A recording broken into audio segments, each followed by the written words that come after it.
the guardian of the tailed beasts. There is no hope anymore. This is my first fanfic and is a response to the By Jus's Hope Challenge by Nightwind83. I made some slight changes here and there to the requirements he posted, nothing too drastic though. As this is my first fanfic, please be a little forgiving in case of grammatical errors and other inconveniences, if you find any. I will be grateful for your kind reviews, especially constructive criticisms and other suggestions. I promise to regularly edit my chapters, however I can't promise regular updates as I am having some pressure in my studies which will continue in the coming years, but I will update as quickly as possible. Please read and review this first chapter. Thanks in advance. The story is M-rated as I might add lemons later, right now I am not sure but just to be safe. Greetings, from the future. Or probably the past by now or whatever, I'm ranks beta, GB a boy 313. I only joined this endeavor about 4 months ago, which was May 2021, but we decided that now was a good time to edit the old chapters. My input in the chapters will mostly limited to snarky commentary to help add some humor. Don't worry, I'll shut my mouth during more poignant moments, or would the proper term be stop my typers since I'm typing this? No, probably not, cause I still need to edit, especially this opening chapter. I just wanted to go ahead and admit to that cause I'm tired of people slamming rank for my commentary, though he does admit to enjoying it and encourage it, which is why so much gets added. Anyways, on with the show. Disclaimer: Naruto belongs to Masashi Kishimoto, and except for any OCs, introduced in this FIC, the possibility of which is next to zero, the characters all belong to Kishimoto-sensei. Chapter 1, There is no hope anymore. Valley of the End, the 10th of October year 1037. The two exhausted ninja looked at each other contemplating their next moves. The two lifelong rivals were fighting out for one last time to settle all scores, and both knew their next move would be the deciding one.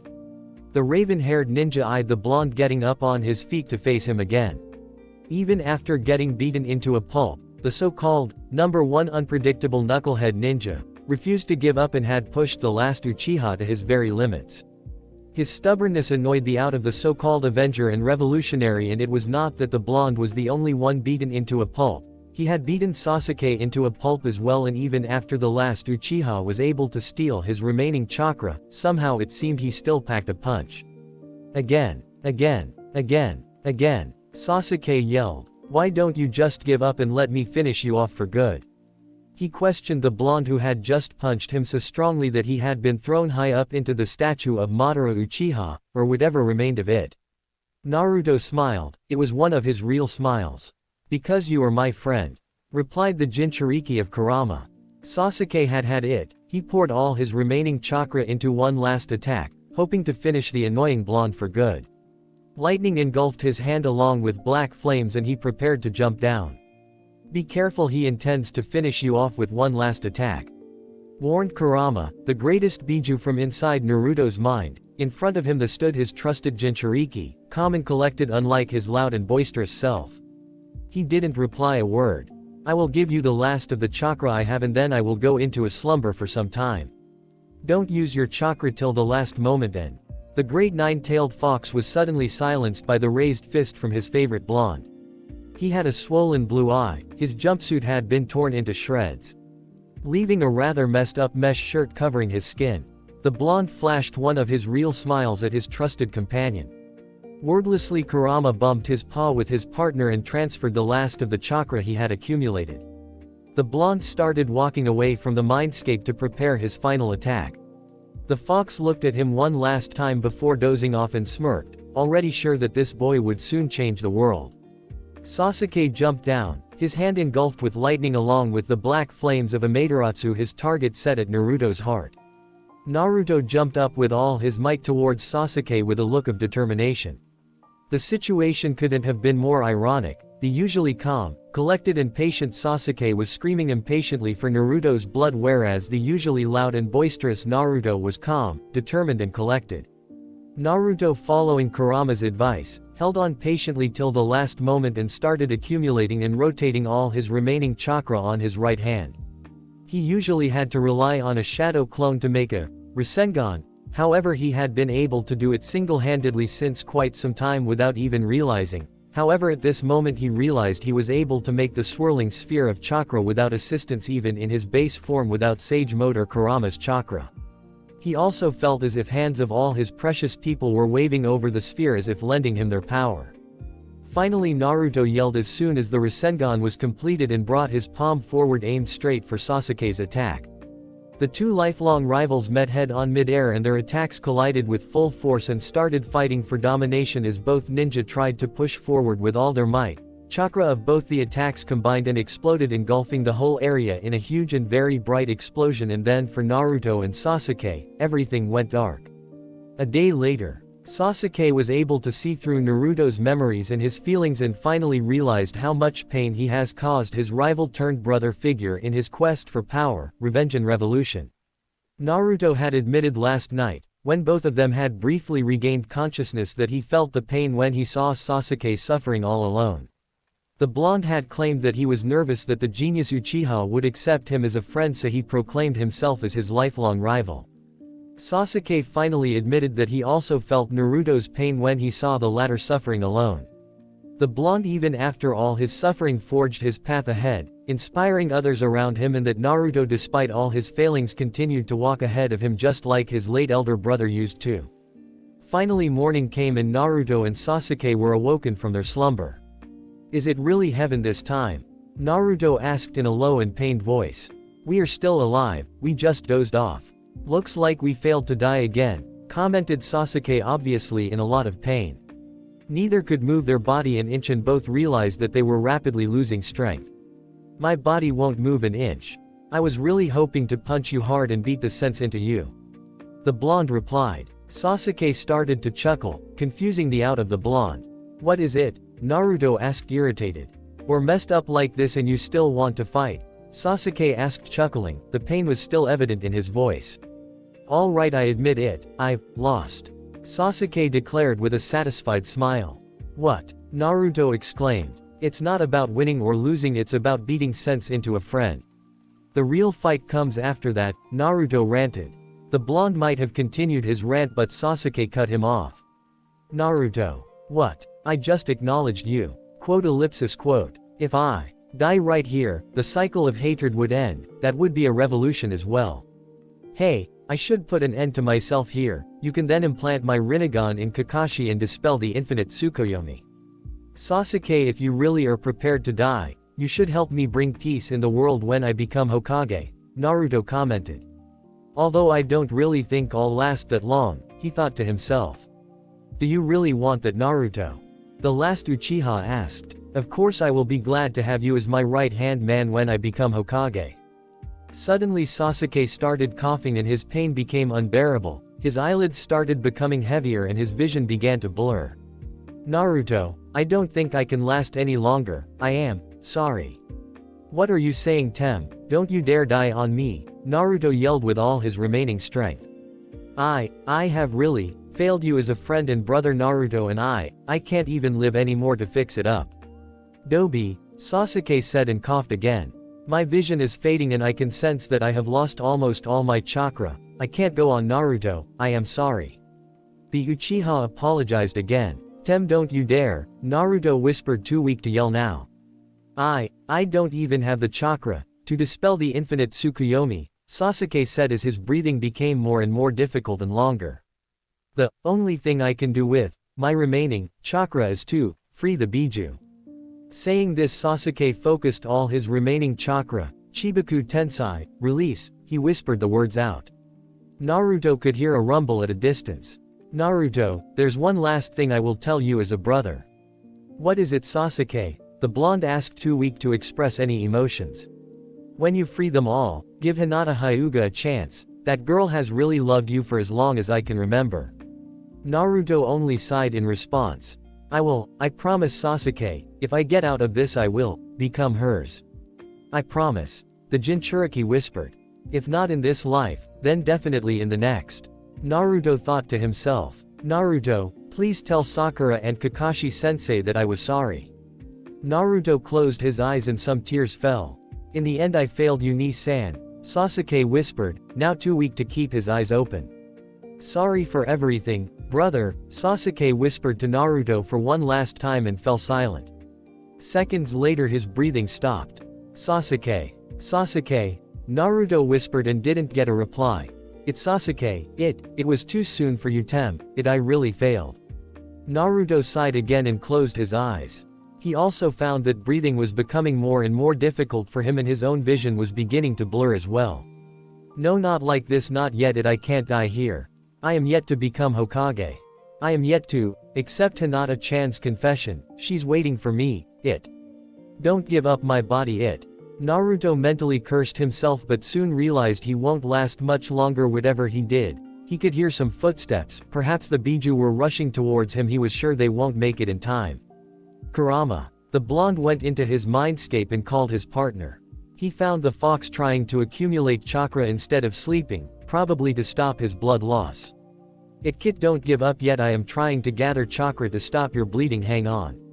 I am trying to hang on, Kurama. But it seems I can't anymore, my strength is leaving me and I am feeling cold. You Gaki. You are stronger than this. Sorry Kurama, I don't think I can last much longer. I just wish I could be with Hinata-chan now. Kurama, you don't need to die with me, go and join with your other half and figure out a way to free those people. Naruto. It's okay Kurama, just promise me that you will protect Hinata-chan for me. We will protect her together, just hold on a little longer Kit. Sorry Kurama, but this is it for me, the Tem really did a number on me this time. I am really glad to have been your friend and partner Kurama, I just wish we could have had some more time together, but this is really it, please protect Hinata-chan for me. Now go. It's my last request. Suddenly red chakra started leaking from Naruto's body and after some moments it took the form of a giant nine-tailed fox. The Kyuubi looked at Naruto solemnly. The blonde lay down with his eyes closed. I now remember that day when Iruka-sensei asked us, who is the person we want to spend our last day with? I didn't know the answer back then. But now, I know for sure, it's you Hinata-chan, only you. I am sorry that I have been such an idiot. I really should have given myself to you long ago, but it's really appropriate for me to die here without you by my side when I finally know that I want to be with you. I promise in my next life, I will be yours and yours only. Naruto thought, some tears fell from his eyes. Gradually his breathing became slower and slower until it finally stopped. Kurama could only look at the still body of his partner. He closed his eyes. A tear fell down. The nine-tailed fox had cried once when his father, the legendary sage of the six paths, had died. Now he was crying again when the only human he had come to trust and respect died before him. Some minutes later, the nine-tailed beasts, Shukaku, Matabi, Isobu, Son Goku, Kokuo, Seiken, Chome, Gyuki and the yang half of Kurama came running to the spot, where the yin Kurama was sitting, looking at the dead body of his host. Is it? Son Goku asked in shock. It can't be, commented Kokuo. It, said Gyuki. Yes, all hope is now lost, commented the yin Kurama, placing his nail softly on Naruto's head and closing his eyes again. All the Biju had come to respect the boy, they sat in silence. What happened to those two humans, the Kit's teammates, asked Yin Kurama. The pink-haired girl was knocked out, I would guess a genjutsu of some sort. The silver-haired one was waiting for her to recover. They might be on their way here, Matabi commented. Yin Kurama looked at his yang counterpart. Naruto let me out before passing and asked me to merge with you and figure out a way to stop the infinite Tsukuyomi. Sorry, other half, but with these two gone, I don't think we have any way of dispelling that wretched jutsu. Even if we combine our chakra, we still require a Rinnegan. There was some hope for us when that Kakashi had a Sharingan, but now even he no longer has one, Yang Kurama replied. However, the yin half still folded his paws and guided his chakra into the yang half. A minute later, both halves of the Kyuubi were merged and the fox was finally restored to its original size.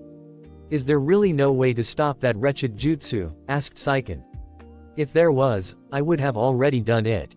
I fully intend to keep my Kit's final wish and protect that Hyuga girl with everything I got, replied Kurama.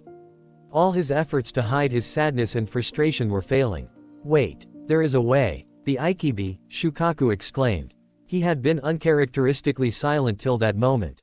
Which is? Asked Kokuo. Don't you guys remember the jutsu the old man taught us before he passed? The one which he said to use if all hope is lost, replied Shukaku. Every Biju raised an eyebrow as soon as they realized what the Ikibi was hinting at. I'm in for it. If we do it, we will get our guardian back, commented Son Goku, hopeful at the prospect of getting everything right again. It does seem there is no other way with the boy gone. I'm in, said Matabi. Let's do this, my luck will never fail us, said Chome, the lucky seven. I'm ready, said Kokuo. Guess I gotta be ready for some more raps. Let's do this, said Gyuki. I'm in, said Saiken. Isobu held off and for a moment before speaking quietly. If we take this option, what will become of this world, the one we shall be leaving? And who's to say that we can even make a difference? The other 8 Biju went silent and looked around at each other, unsure of what to say. Gyuki cut the silence. Honestly, I don't think this world is even worth thinking about. It's doomed to eternal slumber or outright erasure. Maybe we could try and wake up the world on our own, but we would be spending possible decades on a world that may not even exist soon. Who knows if any Otsutsuki are on their way to take advantage of this chaos. Kurama followed up. This world can dream away for eternity or be erased, but either way we have failed here. It is time to start over, and the only way we get a second chance is by taking that leap. I don't know if we can change things, but we need to have faith that we can fix this. Have faith in the ones we care about and have faith in our guardian to pull through. Kurama trailed off as he thought about the now deceased Naruto. Isobu stared before sighing. You're right. We owe it to everyone we failed before today and everyone we failed just now to finish this as it was supposed to be, not let it end on such a sour and unfulfilling note. I guess another decade or two with Yagura trapped in a genjutsu might be worth it. I'm in, said Isobu. Kurama looked at Naruto's still body again and placed his claw on the boy's head one last time.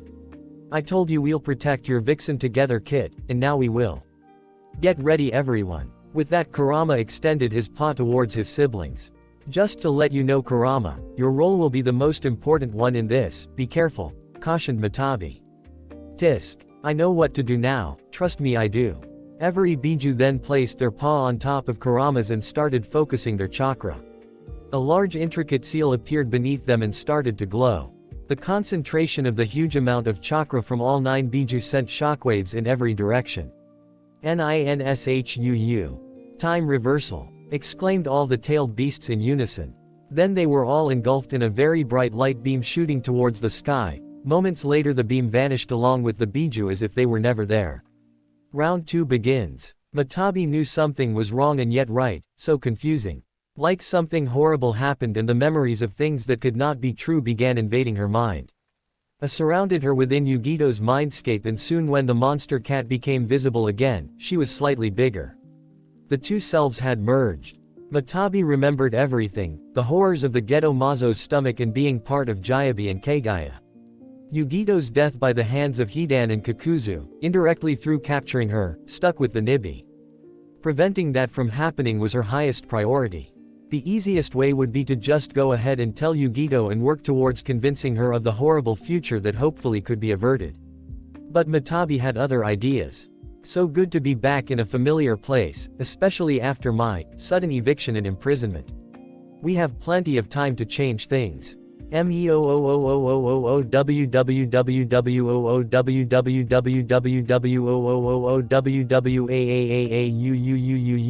The Nibi meowed, then yawned, curled up and went to sleep. Really helping with the Biju animal appearance behavior stereotype there. Son Goku didn't really have much trouble assimilating his past self. His boast of being a sage didn't lack merit. When the Yonbi of the past felt something happening and sensed the 6-path chakra at play, he just sat there and waited to see what happened. Deep down, he had a pretty good idea of what was going on and knew that the other Biju were experiencing similar things at this moment. Wonder how bad things got if we had to resort this. The gorilla wondered as his consciousness faded into the future Son Goku's own. When the light shone and then died down, the gorilla emerged slightly larger and with mind and memories of the Goku from over 10 years later. Oi, Roshi. I know you can hear me. We need to talk. What do you want now, Yonbi? I traveled back in time from a decade from now to try to save you, and that's how you thank me. I should have let you rot in the world sleep. Goku yelled furiously, and then realized that he let a few too many details slip out too quickly. What? Roshi gasped out after realizing what his tenant had said. Goku facepalmed and sighed. Like I said, we need to talk. Out of all the Biju, Kokuo could sense something was happening. She could sense six-path chakra at play. Six-path chakra last showed up over a decade ago and vanished almost entirely soon after, relatively speaking. The Gobi still held fear that the brief shimmer from those years ago meant something had changed, or even something had been freed from imprisonment. Something like the Ghetto Mazo. So, when the light shone down and the dolphin horse emerged slightly larger and with the memories of the future, it took a moment for her to get her bearings. Han, we need to talk. Kokuo politely tried to get her Jinchuriki's attention. Nothing. Han, Kokuo tried again. Still nothing. Are you ignoring me? Kokuo accused in a moment of stress from having escaped the eternally sleeping world which she hoped to have ceased to exist entirely. Humanity deserved better than to be trapped in sleep for eternity, dreaming of gaining everything they wanted, but many would likely come to realize how hollow it was without the struggle. I'm trying to enjoy my tea. It's not very often when I can enjoy a nice cup of tea without any humans trying to me off or I would doing a good job of making me consider going missing Nin. Whatever you have to say can wait till after I'm done. Your obsession with hot leaf juice astounds me. How could you say something so horrible about tea? Han asked, sounding sincerely offended and demanding an answer. Kokuo face-palmed with her hoof. This is going to be a long day, Chomei was trying not to wake up Fu with the assimilating occurring. Once the now slightly larger Chomei had regained his bearing, he tried to get the Nanabi Jinchuriki's attention. Only to realize that she was peacefully dreaming away in her sleep. Chomei let her sleep. Gyuki knew he was going to be walking into more of B's rapping when he agreed to this idea. Cheesy as they were, B could definitely put together at least something catchy. Especially when he was dissing someone. So the first thing he happened to hear upon regaining awareness in the past was B writing his lyrics. Ya know my swords, my awards, hidden chords, 8-sword style from the hills to the fjords. Yeah, like the sound of that. B smirked as he began scribbling into his notebook in the section labeled, Keepers. B. Not now, 8-0. The killer is on a roll, yo. That was going to be defining a lot of conversations Gyuki tried to start. Now not every Biju arrived to find things calm. Shukaku arrived and laughed, he. Can't say I like being in this awful seal again, but it beats being in that up situation and it already tells me where I arrived. Now oh no. Shukaku declared bombastically before backpedaling when he heard a voice speaking. Love only yourself, because that's the only one who will love you. Boom. Shukaku had arrived at the time of Yashimaru's attack on Gaara. Gaara's sobbing gradually began to turn to enraged and pained howls as Shukaku, uncharacteristically, nervously tried to reach out. Hey kid, I know it hurts but, maybe he was lying. GGGGRRRRAAAAHHHHHHHHH. Gaara yelled as Shukaku felt his power begin being pulled en masse through the already fragile opening of the seal. No, I'm trying to help, damn it. This ruined your life last time and you're about to up before I can help. Come on Chakra, stay in your house.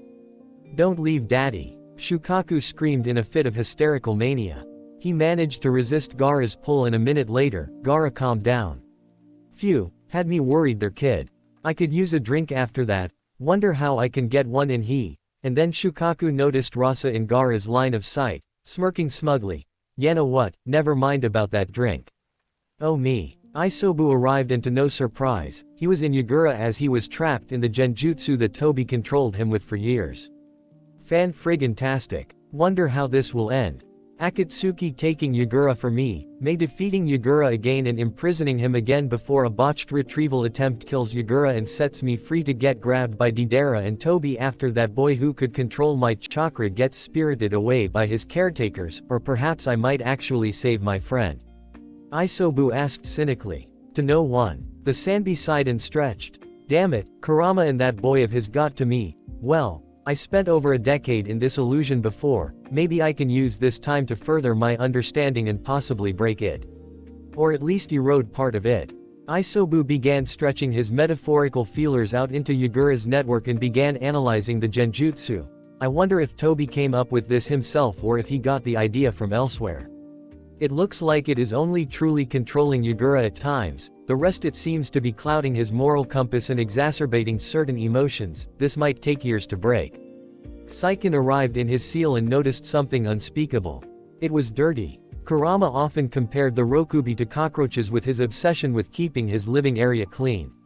That nothing could be as obsessed with room cleaning as Saiken in another universe, where people used bending rather than chakra to manipulate the elements. A young girl named Kiyoshi cleaning for her master and friend, the young avatar, Yun, sneezed before she could cover her mouth and sneezed on Yun's pie show set. Completely unaware of the blast of wind that emerged from her mouth and blasted a piece away alongside the small tongue of flames that didn't sear any of the pieces. The girl grumbled before going back to work and cleaning the game set and setting it back to a neutral configuration. How his past self could allow this filthy perversion of their living space, Saiken was unsure, but the sea slug began moving to rectify this. At first, he tried to simply wet it and scrub it. That however did not work. So, the Biju tried something else. He produced a white bubble foam and sprayed it on the dirt spots, let it sit for a while and then scrubbed, which finally broke down the dirt and rinsed off. Now that that's done, Utakata, can you hear me? We need to tea. Saiken started before stopping and realizing something was happening. The seal was unraveling.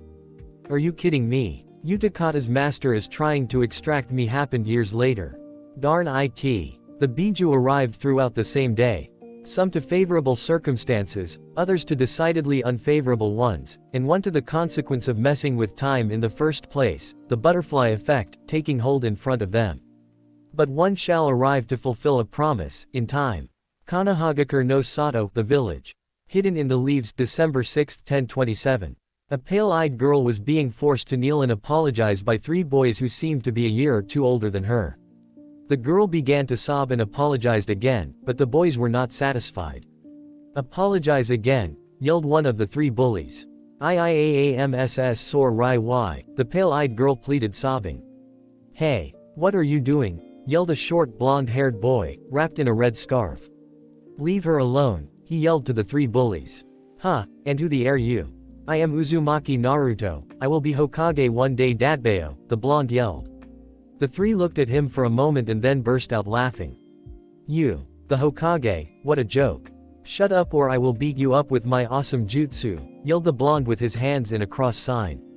Unbeknownst to any of the people present at that time, the blonde had a very powerful creature sealed in his gut, the young half of the legendary nine-tailed fox. At that moment, suddenly the fox inside the seal was engulfed in a bright white light and grew to double his size. As the light faded, the mighty Kurama smirked in victory. 10 years back in time, right at the point when the Gaki met his vixen, this will be fun. Oi, Naruto. Naruto, the fox tried to get the attention of his Jinchuriki, only to get nothing in response. Quote exclamation mark. Looks like I can't talk to the kid, the seal is blocking me from establishing a connection outside the mindscape, even with my other half restored. TCH. Means I'm going to have to play the long game here. That doesn't mean those three are going to get away again. No one gets away insulting the nine-tailed fox ever, let alone twice. By that time Naruto's attempt at the clone jutsu had failed, and after he had beaten up one of the bullies catching him off guard, the other two were in the process beating the out of him. Suddenly the blonde felt a surge of strength in his muscles, and to his surprise he was able to push one of them off himself. The blonde then punched the other one still holding on to him right on his face, causing him to lose a tooth. He then proceeded to beat the out of him. Told ya I would beat you up. Never underestimate Uzumaki Naruto. Dadbeo, yelled the blonde in victory as other two bullies, seeing that the blonde was obviously stronger than them, and ran away. Aaryuookk, asked the pale-eyed girl. Yeah, that was nothing at all. Are you okay? Asked Naruto in a kind voice. Ha-I. B but your scarf, it's ruined. It's okay, by the way what's your name? Huugahh Hinata. Hinata huh. That's a nice name, so where do you live? It's getting dark so I'll walk you home.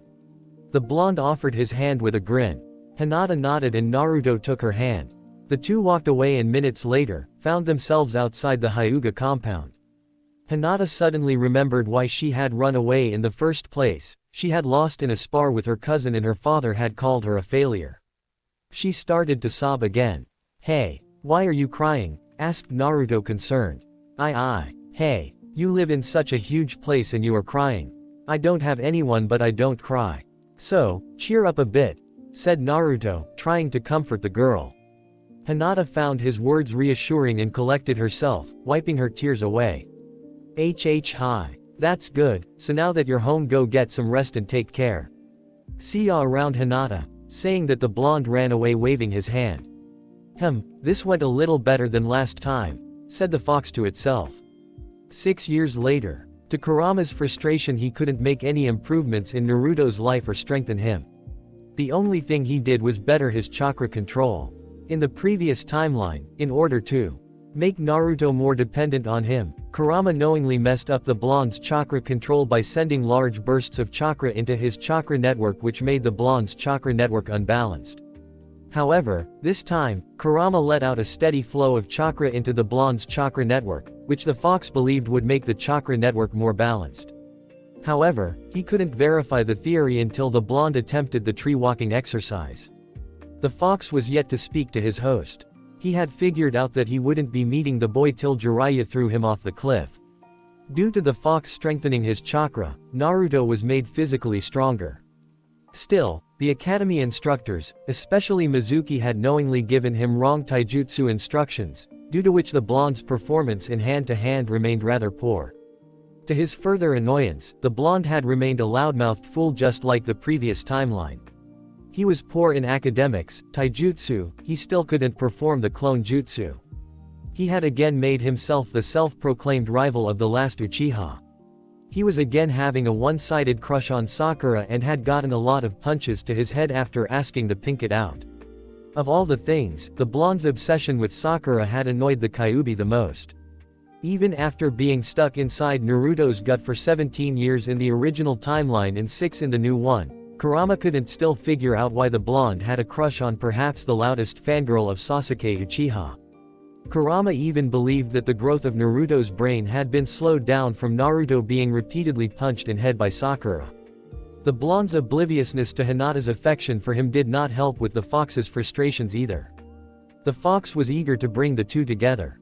In short, the whole time travel thing was yet to make any positive contributions towards making this timeline better than the original one, in what Kurama could influence and was hoping to accomplish. Finally, Naruto had graduated the way he did in the previous timeline by beating the out of Mizuki using the shadow clone jutsu. Due to being fed a steady supply of the fox's chakra, Naruto's clones were slightly more durable than last time, however nobody had noticed this slight difference.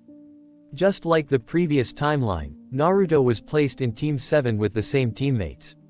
Kurama repeatedly facepalmed upon knowing that he and his host would have to be in the constant company of the loudmouthed fangirl and the arrogant emo Uchiha. The wave mission went the same way it did last time. Kurama actually wanted to save Haku. Naruto's memories painted a picture of a boy who Kurama found could be an exemplary example of what the sage envisioned for humanity when he created Ninshu.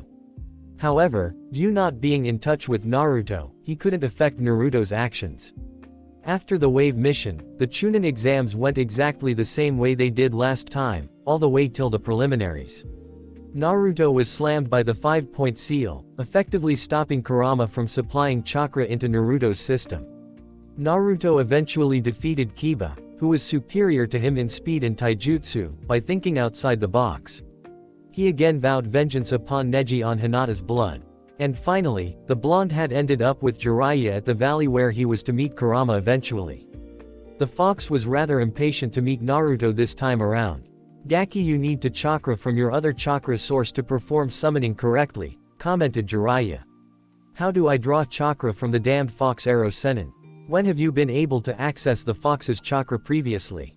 The blonde placed his finger on his chin and thought for a moment and replied. When I was fighting Haku, I thought he'd killed Sasuke and then I went on a rampage, perhaps then I subconsciously drew upon the fox's chakra. Maybe when he's angry or desperate he can use the fox's chakra. And if the Gaki were face to face with death, the fox would share its chakra with him at least for his own survival. After that, just like last time, Jiraiya pushed Naruto off the cliff. screamed the blonde, plummeting towards the bottom of the crater. Finally, to Kurama's tremendous relief, Naruto ended up in his mindscape. Huh, where am I? Is this what heaven looks like? The blonde thought out loud. You're not dead yet, Gaki, said Kurama as loud as possible to draw the blonde towards himself to finally have a long overdue conversation with him. Naruto found himself in what resembled a rather dark gutter he found himself walking on water. He tried to follow the fox's voice and ended up before Kurama's cage. Show yourself, whoever's in here. Then he saw a red eye open up inside the dark cage. Naruto gulped. Then slowly he saw the full form of a great fox, hundreds of stories tall, with 9 massive tails swinging in random directions. Uzumaki Naruto, I have been waiting for a long time to have a chat with you. Huh, 1, 2, 3, 4, 5, 6, 7, 8, 9, Naruto counted Kurama's tails, completely forgetting that he was currently plummeting towards his death. You are the fox that made my life. Shut up. I did not ask to be sealed inside you. But, I am willing to work with you. Show some respect, exclaimed Kurama, remembering how loud and annoying Naruto can be at times. Gaki, I know that you're currently plummeting towards your death and I will give you my chakra so that you can use that summoning jutsu of yours. Huh. Naruto was surprised. The fox seemed rather cooperative. Definitely hot-headed but cooperative, much like himself. Thanks, Kyubi. I have a name, it's Kurama, and I don't like being called Kyubi. How would you like it if I called you Whiskers or Blonda all the time? Okay. Thanks, Kurama. But promise me that you'll come back here tonight. You and I need to have a chat that is long overdue. You got it, Kurama. See ya tonight. The blonde went away from his mindscape and successfully summoned Gamabunta using the boost of chakra Kurama provided. Finally, we meet again. I hate to admit it, but it's good to see you alive and kicking. I really missed you, kid, thought Kurama, and prepared himself to finally take his first serious step towards changing the future for the better. Realizations and conversations. So how do I go to wherever Kurama is? I forgot to ask him. Naruto murmured to himself in his bedroom. After successfully summoning Gamabunta, Jiraiya had given the blonde a day off owing to his exhaustion. He just wants get away from me to keep peeping on women. Ero Sennin and his damned research, Naruto thought to himself, and quite correctly so. In the meantime, he was confused. He was angry, really angry at Neji for harming Hinata. But he didn't yet understand why he was so protective of Hinata. During her match with Neji, the blonde had cheered for her and was amazed by her resolve to stand up again and again. Sakura had told him that the Hyuga might have been inspired by him. To say that Naruto was surprised by this was an understatement. He was blown away with that fact. I used to think that Hinata is all shy and weird, but that day, that match showed that how ignorant I am. She's really amazing. Every time he thought about Hinata, he felt a very warm sensation in his heart. What is this feeling? I know Hinata-chan is amazing, but why do I feel so warm when I think about her? I don't feel like this when I think about Sakura-chan or anyone else. Then he thought back the Hyuga heiress's words just before she lost consciousness. Did I change Naruto-kun? That's what you said before you passed out. Well, certainly you changed the way I see you. Before, I hardly knew anything about you. You stuttered, turned red and fainted whenever you were around me, but now that I know you're amazing, really strong, and after taking a good look at you, turns out you're really cute and beautiful. Even calling you Hinata-chan feels more right than calling Sakura Sakura-chan. The blonde stopped dead in his mental when realization started hitting him. Did I just think that I may be? But will she even? She's the Hyuga heiress, she's like a princess, how could she even like someone like me? I don't think even if I try my best she'll look at me like that. What am I thinking? I should just know my own limits, future Hokage or not, this is just aiming too high. The blonde sighed. However, inside his cage Kurama was very satisfied. Looks like traveling back in time was worth it after all. Maybe keeping a steady chakra flow into his system instead of sending bursts after bursts of it not just helped with chakra control and physical strength, it strengthened him mentally, even if only a little bit. Last time he didn't think much about that vixen of his at this point. He only started thinking about her after she confessed, and finally, On his last breaths did he realize that he thought about her in a romantic way, even though he did that subconsciously for a long time. This time maybe hooking those two would be easier, and then the other serious tasks. The damned seal doesn't let me contact with Shukaku, even if he and his Jinchuriki are in the village. Just a few kilometers away, the channel is just too hazy, and I may have been napping at inopportune times. Come to think of it, I wonder how well some of my siblings have been doing. Flashback: the year of the future Biju's arrival. Han and Roshi sat at a tea shop, contemplating the information that had been shared with them by their now older tenants, well, suddenly older by a decade tenants. It's crazy, just absolutely insane. The red-headed old man mumbled. Han sipped the tea and nodded, only missing his cloth mask and steam engine, but otherwise dressed in his armor. Indeed. And the fact that we even believe this time travel nonsense is not just not sane in the slightest, but we should be discharged and institutionalized, Roshi kept on mumbling. Han hummed along. But then Roshi's gaze turned distant. But everything Goku and Kokuo said makes absolute sense. I could see myself going down to Kisame. I'd give the shark a good thrashing and scar that sword of his for the rest of its days, but I don't think I could win a war of attrition, not without unleashing Goku. And my fate I could see happening as well. Han added. But what do we do with what we know? Lay down, or fight? Roshi shook his head. You and I both know it's not the shinobi way to give up and die. We fight on and endure no matter the path ahead. Han smiled. Agreed. I suppose it might be beneficial to stay with Iwa for the time being. As much as I hate it, experience with the ninja here and other things makes this area a good place for a final stand. Roshi nodded. And there's a good dormant volcano nearby for me and Goku's lava techniques. Worst comes to worst, we blow it and take out the land of Earth, but drag those Akatsuki down with us. Han chuckled slightly. Even in old age you lack restraint. Roshi mockingly scowled. Oi. I'm not that old. I was planning on taking on a team of promising youngsters soon. Give Iwa a good shot for this fourth Great Ninja War. Han stared with an eyebrow raised. Words like youngsters does not imply youth but rather a lack of it, Roshi. Roshi dropped the facade and shrugged. Perhaps, though my future team of pupils does strike me as rather promising. Just wish that the youngest of them wasn't so art-obsessed. Han chuckled again. I can't decide who I pity more in that arrangement. Onoki always managed to get you into these kinds of situations. Any luck convincing him to ally with Konoha? Roshi sighed. None. He's set in his ways and he's traumatized from Madara's visit to the village during that negotiation back when me and him were still genin. Han shook his head. A shame. I believe this Uzumaki Naruto would have been interesting to meet, if for nothing else to see how he measures up to Goku and Kokuo's praise. I'm more shocked that there's still an Uzumaki going by the name Uzumaki out there and making waves with that name. Last one of those was Nagato, wasn't it? Apart from Konoha's former first lady, that is. Roshi inquired. Han nodded in affirmation after a moment. I believe so. He was part of the Akatsuki movement in AIM. Heard he possessed a powerful dojutsu. And that Danzo and Hanzo both tried taking him and the movement down. I wonder if there's a connection between the Akatsuki movement and the Akatsuki mercenary group. Or one between Naruto and Nagato. Roshi stroked his beard in contemplation. The Akatsuki connection, I have no doubt of. Too much would make sense. Especially if this pawn was Nagato. But that would make his dojutsu the Rinnegan, and few would be able to fight back against that.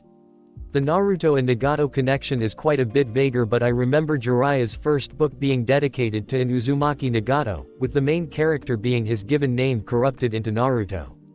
So Jiraiya-san would be the connection?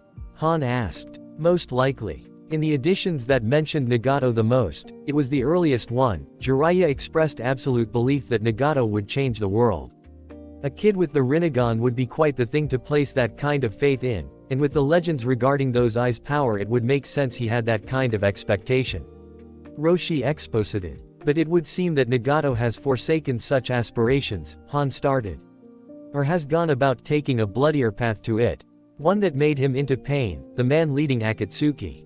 Roshi finished. Han sighed. This isn't going to be easy, changing fate. But most things worth aspiring to hardly ever are. Roshi smirked. I couldn't have said it better, Han.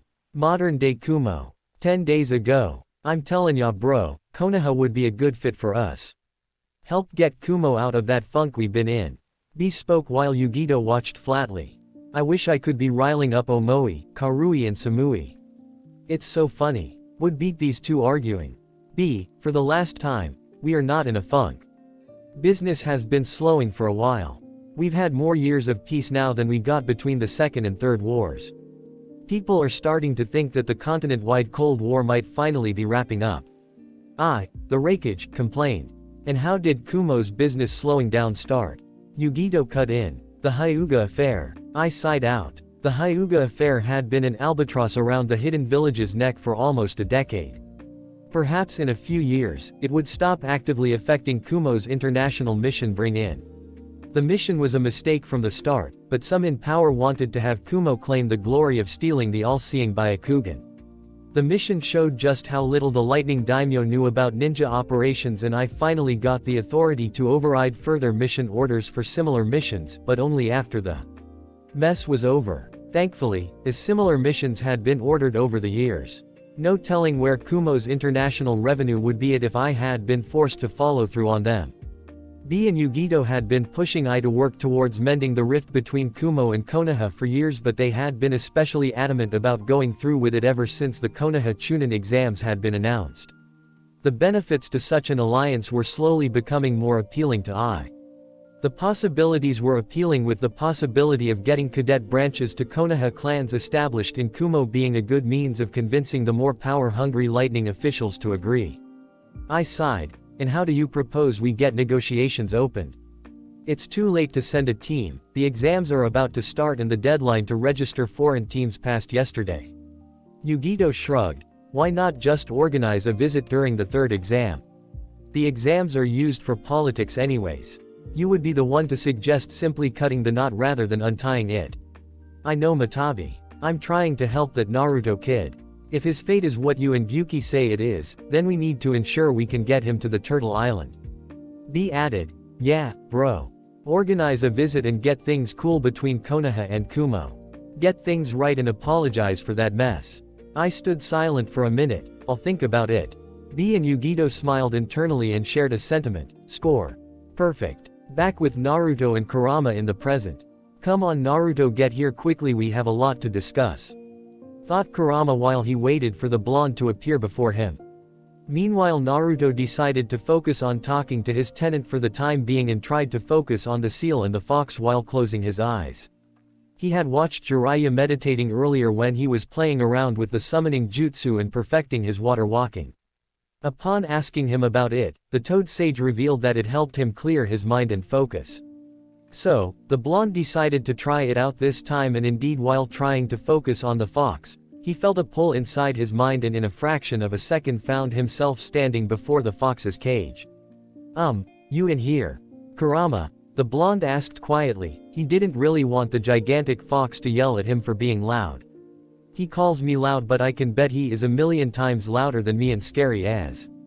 You do realize that we share this mindscape and I can read your thoughts. Naruto was suddenly snapped into attention as Kurama was now standing before him grinning. Stop scaring me like that, creepy fox. Naruto yelled, only for the fox to widen his grin. Kurama didn't get many opportunities to tease his partner as they finally made friends in the midst of a war. So, this time he didn't plan on passing up any opportunity to tease the blonde. I also know what you are thinking about, making that Hyuga girl your mate. Good choice by the way, far better than that loudmouthed Pinkett. Naruto couldn't help blush. Shut up, Baka Kitsune. Stop intruding into my mind. Naruto yelled again, but this time with a blush. The fox was forcing him to admit that he had started to like the shy Hyuga romantically. Anyways, I am sure you didn't call me here to just tease me, so what is it that you want to talk about? Asked Naruto, hoping to change the topic. I was actually hoping to train you so that you became stronger. I am tired of seeing my container being looked down upon and called an idiot. So, you don't think of me as an idiot, like the others do? Naruto asked. I did see how you outsmarted that Inuzuka boy using his own strength against him. You fought him and won when you were handicapped by that 5-point seal that the snake used on you. So yeah, you may be loudmouthed and annoying. Naruto groaned at that, but you're not an idiot. However, if you had continued obsessing over that pinky, I would have believed that you really are stupid. Hey, What's wrong with Sakura-chan? She's pretty, smart and she doesn't think about any other boy other than that Uchiha brat. I bet she'll notice me when I finally prove myself to be better than Sasuke-tem. So, you think of her as some sort of trophy, the Kyuubi growled, making Naruto flinch. I really don't like those who treat girls like trophies, besides she doesn't acknowledge you for who you are, likely never will for a long time.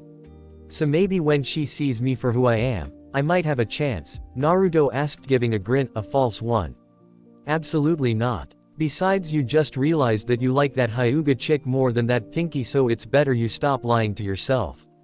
Besides, I never understood the reason of your obsession with her in the first place. Because I wanted to be cheered up by her like she always cheered for Sasuke, and I wanted to be called cool like she calls Sasuke. That's why I thought if I beat the Tem someday she and the other girls would call me cool and all. Kurama sighed. Gaki, it's far better for you to find someone that loves you for who you are.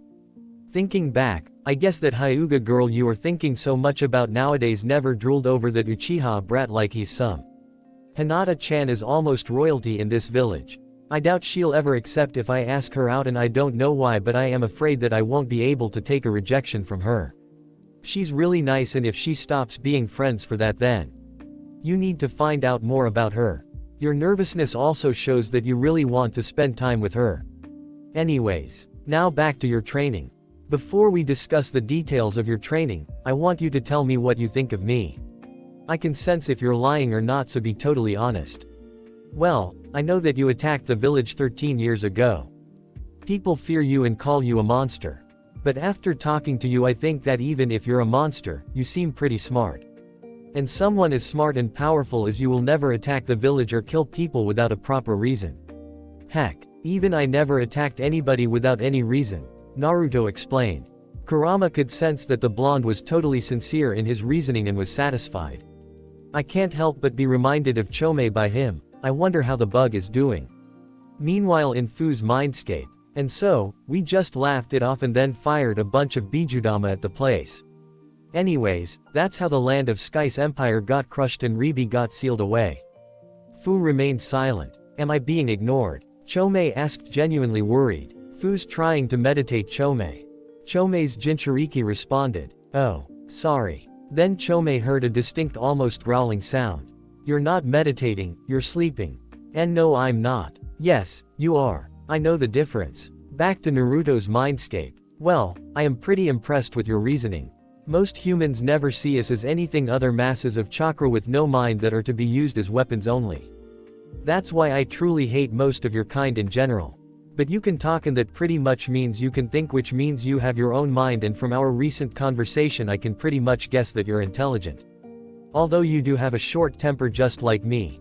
Indeed, what you said is true, I have my own mind and soul.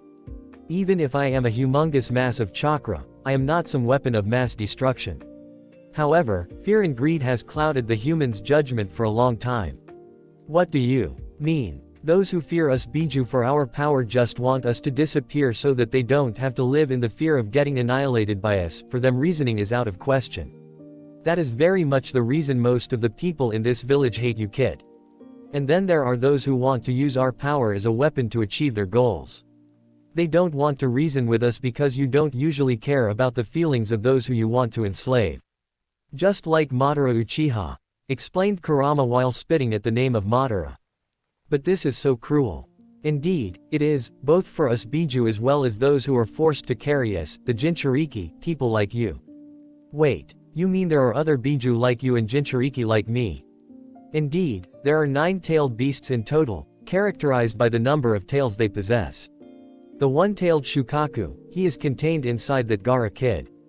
Naruto's eyes widened at the revelation. He knew for certain that there was something similar between the quiet and scary red-haired Sangenin. He had realized that he could see the same pain, loneliness and rejection from people in Gaara's eyes. He now knew the reason. This motivated him to try to understand the Sangenin even more and maybe even attempt to befriend him. Then there is Matabi, the 2-tailed cat, the 3-tailed turtle Isobu, Son Goku the 4-tailed monkey, Kokuo of the 5 tails who looks like a hybrid of a dolphin and a horse, Then the six-tailed slug Seiken, the seven-tailed beetle Chome who also happens to have an obsession with luck, the eight-tailed Yuki who is more or less a hybrid between an ox and an octopus. Lastly you have me, the nine-tailed fox, Kurama. Every one of us has our own personalities as well as special abilities. I will tell you about them in detail at a later time. However, for your knowledge, I am the strongest of the Biju. That's amazing. And if the strongest Biju trains me then I will definitely take the old man's hat. Take that Tem. I am way more awesome than you. The blonde raised his fist in the air and jumped in excitement. So Kurama, when do we start training and what am I supposed to do? You can start by opening this seal. Whaat. Absolutely not. What's the guarantee that you will not get out and lay waste on the village? Don't you dare try to fool me, Naruto yelled. I expected that you will react like that. Now I need you to listen to me with attention. Unsaid was, and I know that's difficult for you, why is questionable. Naruto crossed his arms around his chest and gave Kurama an annoyed look. Gaki, being sealed not just inside you but multiple Jinchuriki before you for years, I do have some idea of how seals work. The seal that keeps me behind this cage can't be opened by anybody other than its creator, the Yondaime Hokage or someone who has the key to this seal, which I am sure that Jiraiya possesses. So even if you tried you can't open this seal, the damage would be too extreme for you and me. It also has a backup mechanism to prevent you from opening the seal forcefully without the key. So, both of us get up if I try to tamper with the seal too much. Pretty much. And only Ero Sennin can open this seal without any problems because he has the key. Exactly. So why did you advise me to try and open this seal if it can potentially harm you as well? Because I can sense the Yondaime Hokage's chakra still inside this seal. I am sure if you try to tamper with it then he might appear here. And I am sure you might have some questions for him if you ever see him. And with those questions answered we can prepare a training schedule for you. Kurama half lied. So, you mean I can meet the Yondaime if I try to open this seal? Yup. Then maybe I can ask him why did he choose me to become your container and maybe, just maybe he can tell who my parents were. The blonde mumbled to himself. Naruto got emotional at the thought knowing something about his parents. At least he'll tell me why he sealed the fox inside me of all people and if the seal can't be opened without his permission, then there's nothing to lose here. Yup. Definitely worth a try. So, what do I have to do to meet the Yondaime? Just try to rip this tag with the kanji of seal off. Kurama then extended his nail on which Naruto stood and then raised him up to where the tag of seal was. Here goes nothing, Naruto said to no one in particular and started to rip the tag off. As expected, by Kurama of course Naruto felt a hand tap him on the shoulder and he turned back to see a tall and handsome man with bright yellow hair and azure blue eyes smiling at him. The man wore a standard Junin outfit and a white cloak with red flame designs on its borders and on the back of the cloak, the kanji for Yondaime Hokage was written. However, what surprised Naruto the most was that he could feel a lot of affection and love in the eyes of the former Hokage and his smile gave him reassurance and strength. The very presence of the man filled Naruto up with warmth, he couldn't understand why. Why Yondaime-sama, the blonde stuttered out. The man's smile vanished for a moment and Naruto swore the man was sad for a second but he controlled himself and smiled at the blonde again. It makes me really happy to see you Naruto. To those who think how can Minato open the seal without the key think back to the fight with Pain when Minato repaired the damage to the seal. He didn't need to summon Guratora to tighten the seal. The seal was very loose at that time and he tightened it to its previous levels. However, when Jiraiya wanted to loosen the seal a bit to experiment with Naruto's control over Kurama during the time skip he needed Guratora and the key. So I concluded that Minato being the creator of the seal doesn't need the key to do anything with the seal. He can do anything he wants. As for others, they need the key to modify the seal. Here modify includes opening, tightening or loosening whatsoever. The pairings in this story that I have decided till now are 1. Naruhina. 2. Minakushi. 3. Shikatima. I haven't decided whether I should do Sasusaku or not, but that's the most probable one as I kinda left a hint for it in the first chapter but still you can suggest in your reviews whether I should do Sasusaku or not. I do want to give Sasuke a partner even though he is the most difficult character for me to write a romance for. As far as character bashing is concerned, I am not yet sure whether I am going to bash anyone in particular except for Danzo, of course.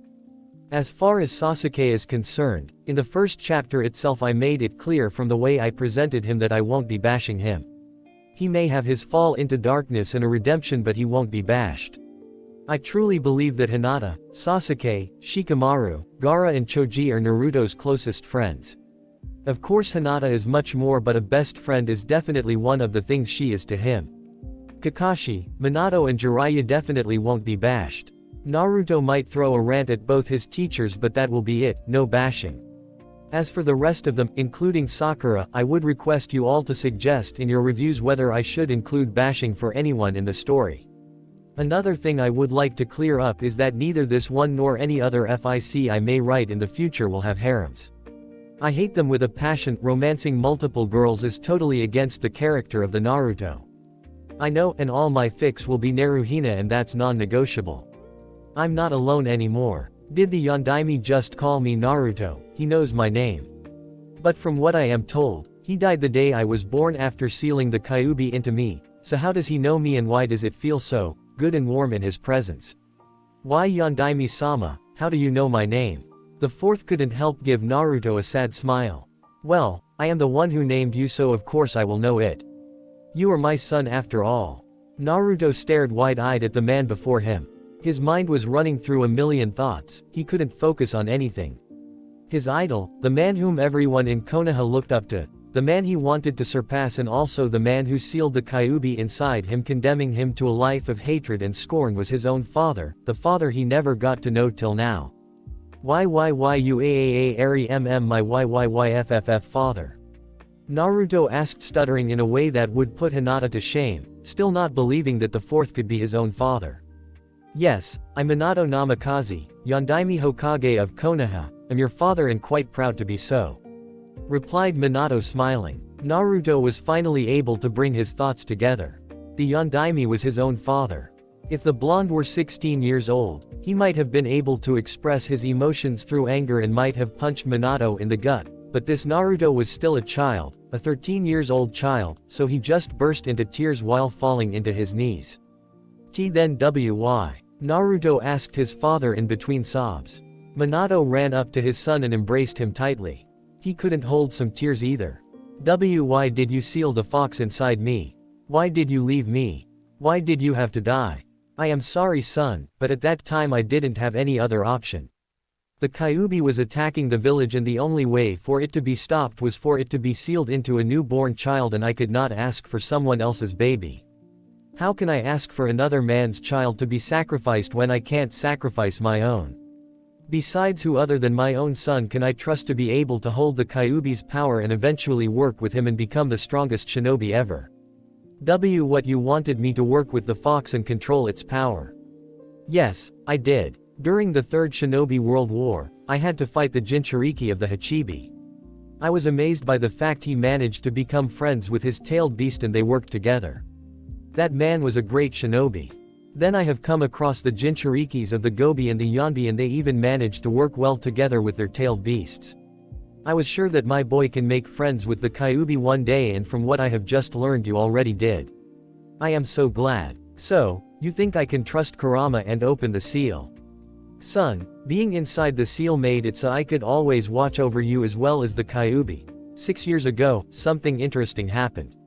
The explanation is long and I might fade away before I could explain you in detail what had happened. But I can say with certainty that Kurama can be trusted. Oh okay. But I will tell you this though. Before you, your mother Kushina Uzumaki was the Jinchuriki of the Kyuubi no Kitsune. Naruto was again shocked at that. Now for a female Jinchuriki, the time of childbirth is the most difficult time of their lives. At that time, the seal is the weakest. So, your mother was taken to a safe house outside the village a few days before you were born. The location was top secret and heavily guarded. However, a masked man who called himself Madara Uchiha was able to kill all the guards and got to us minutes after you were born. Naruto was too shocked to respond to that. The man killed the Sandame's wife who was assisting your mother in childbirth and took you hostage. Although I managed to get you to safety, he got to your mother and before I could save her, that man ripped the Kyuubi out of her, subjugated Kurama to a very strong genjutsu and made it to attack the village. He even tried to kill me so that I couldn't stop the Kyuubi from killing everyone in the village. I admit, he was very strong and almost got me, but I managed to defeat him and force him to escape. I then had to fight the Kyuubi. Your mother, by being ripped apart from her Biju, was already on the verge of death. She offered to seal the fox back into her and die with it, but in that case, in some years Kurama would have reformed. As you see, a Biju can't die until you start dealing with Otsutsuki, but you should be fine there. But that's like 15 years out from now. Butterfly effect shouldn't cause those incidents to get pushed up by a decade or so. It shouldn't do that, right? The masked man, before escaping, told me that he would destroy the world. I knew that he would come back for the Kyuubi again, so I decided to entrust you with the Kyuubi's power and believe that you would take that man down and save the world. SSO, was that why you sealed the fox inside me? Yes, though I sealed only half of the Kyuubi inside you and took the other half with me to the Shinigami's stomach through the Reaper Death Seal, but due to some interesting events, you now have the full Kurama inside you and he can be trusted. If you say so, Dad, I will trust him. You do love me, right? Naruto asked teary-eyed. Minato embraced him tightly in response. Inwardly he was cursing himself for the failure of a father he had been. Hey man, not your fault. Well, mostly. You probably could have come up with some other way to seal Kurama that didn't involve you dying, but whatever. Of course, I love you a lot, son. You and your mother are the greatest gifts I ever received. I love you too, Dad. It's just that people told me that I was abandoned for being a demon. Minato tightened his fists. Idiotic, he spat. We could never abandon you, son. Both your mom and I love you a lot and we always will. Thank you, said Naruto, wiping his tears away and giving a smile. Now, I will release the seal so that you and Kurama can work together without hindrance, but then my chakra will fade away. I am sorry that I have to leave again so soon, my boy. What? But I just got to know my dad. I have a lot to talk about. You haven't told me anything about mom yet. Don't go, please. Naruto pleaded. I am sorry, son, but I must open this seal.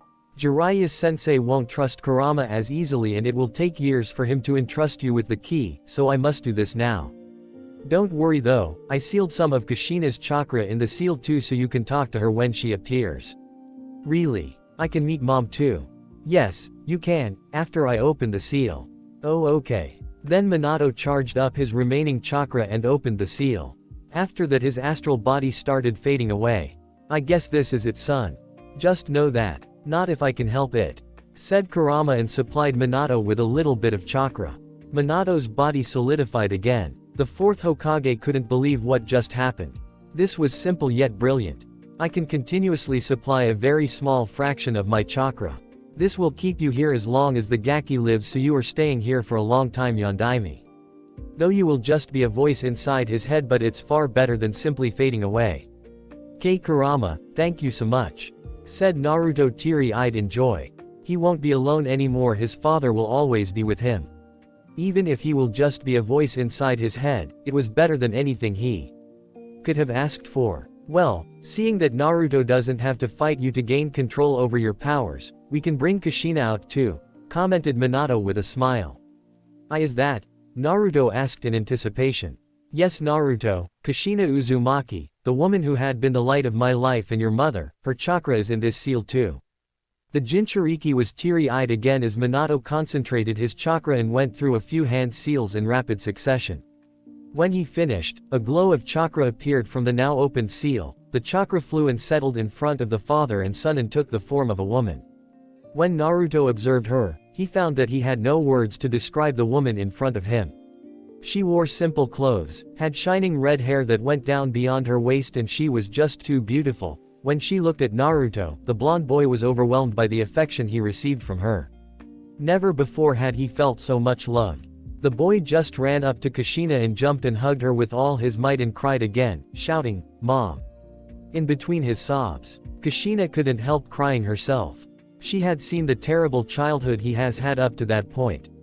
She even had the misfortune to experience Kurama's memories of Naruto's death in the other timeline. Before walking up to them, Minato bowed to the nine-tailed fox. Kurama, can you please? The former Hokage requested the Kyuubi, bowing down. The fox was actually amused with such a gesture. Don't mention it. Kurama replied while supplying a little bit of chakra to Kushina, which stabilized her. Kushina looked at her husband in a bit of confusion and saw that he was also getting a small continuous supply of chakra from the Kyuubi like herself. Honey, is this what I think it is? Yes, Kushina-chan, Kurama has stabilized our bodies with a continuous chakra supply, so we will be here for Naruto for as long as he lives. Minato replied, smiling. That's amazing, Dattebane, the redhead shouted. Upon hearing his mom's verbal tick, Naruto got startled for a moment and then he grinned. Mom has a verbal tick similar to me, Datbeo, the younger blonde shouted. Datbeo, huh? You really are my son, Naruto. Kushina said, giggling. I had a thought that you two were going to be alike, but I never imagined you two would be so much alike, said Minato, rubbing his hand at the back of his head as he approached his wife and son. Only if I had red hair like mom, I would look even cooler. Naruto exclaimed. Huh, so you also like my hair color? Kushina giggled. Hey, what's wrong with my hair color? Minato faked complained. What a touching family reunion, commented Kurama, grinning. Oh, thanks for everything, Fuzzball, said Kushina, thanking the Kyuubi. Kurama sweat dropped at his new nickname. Oh, that's such a cool name, Naruto exclaimed. Don't get any bright ideas, Gaki. Kurama warned, only for his warning to fall on deaf ears. That's right. That's what you are, one huge fuzzball, Naruto exclaimed again. The nine-tailed fox sighed, knowing that for a long time he would be having this new nickname.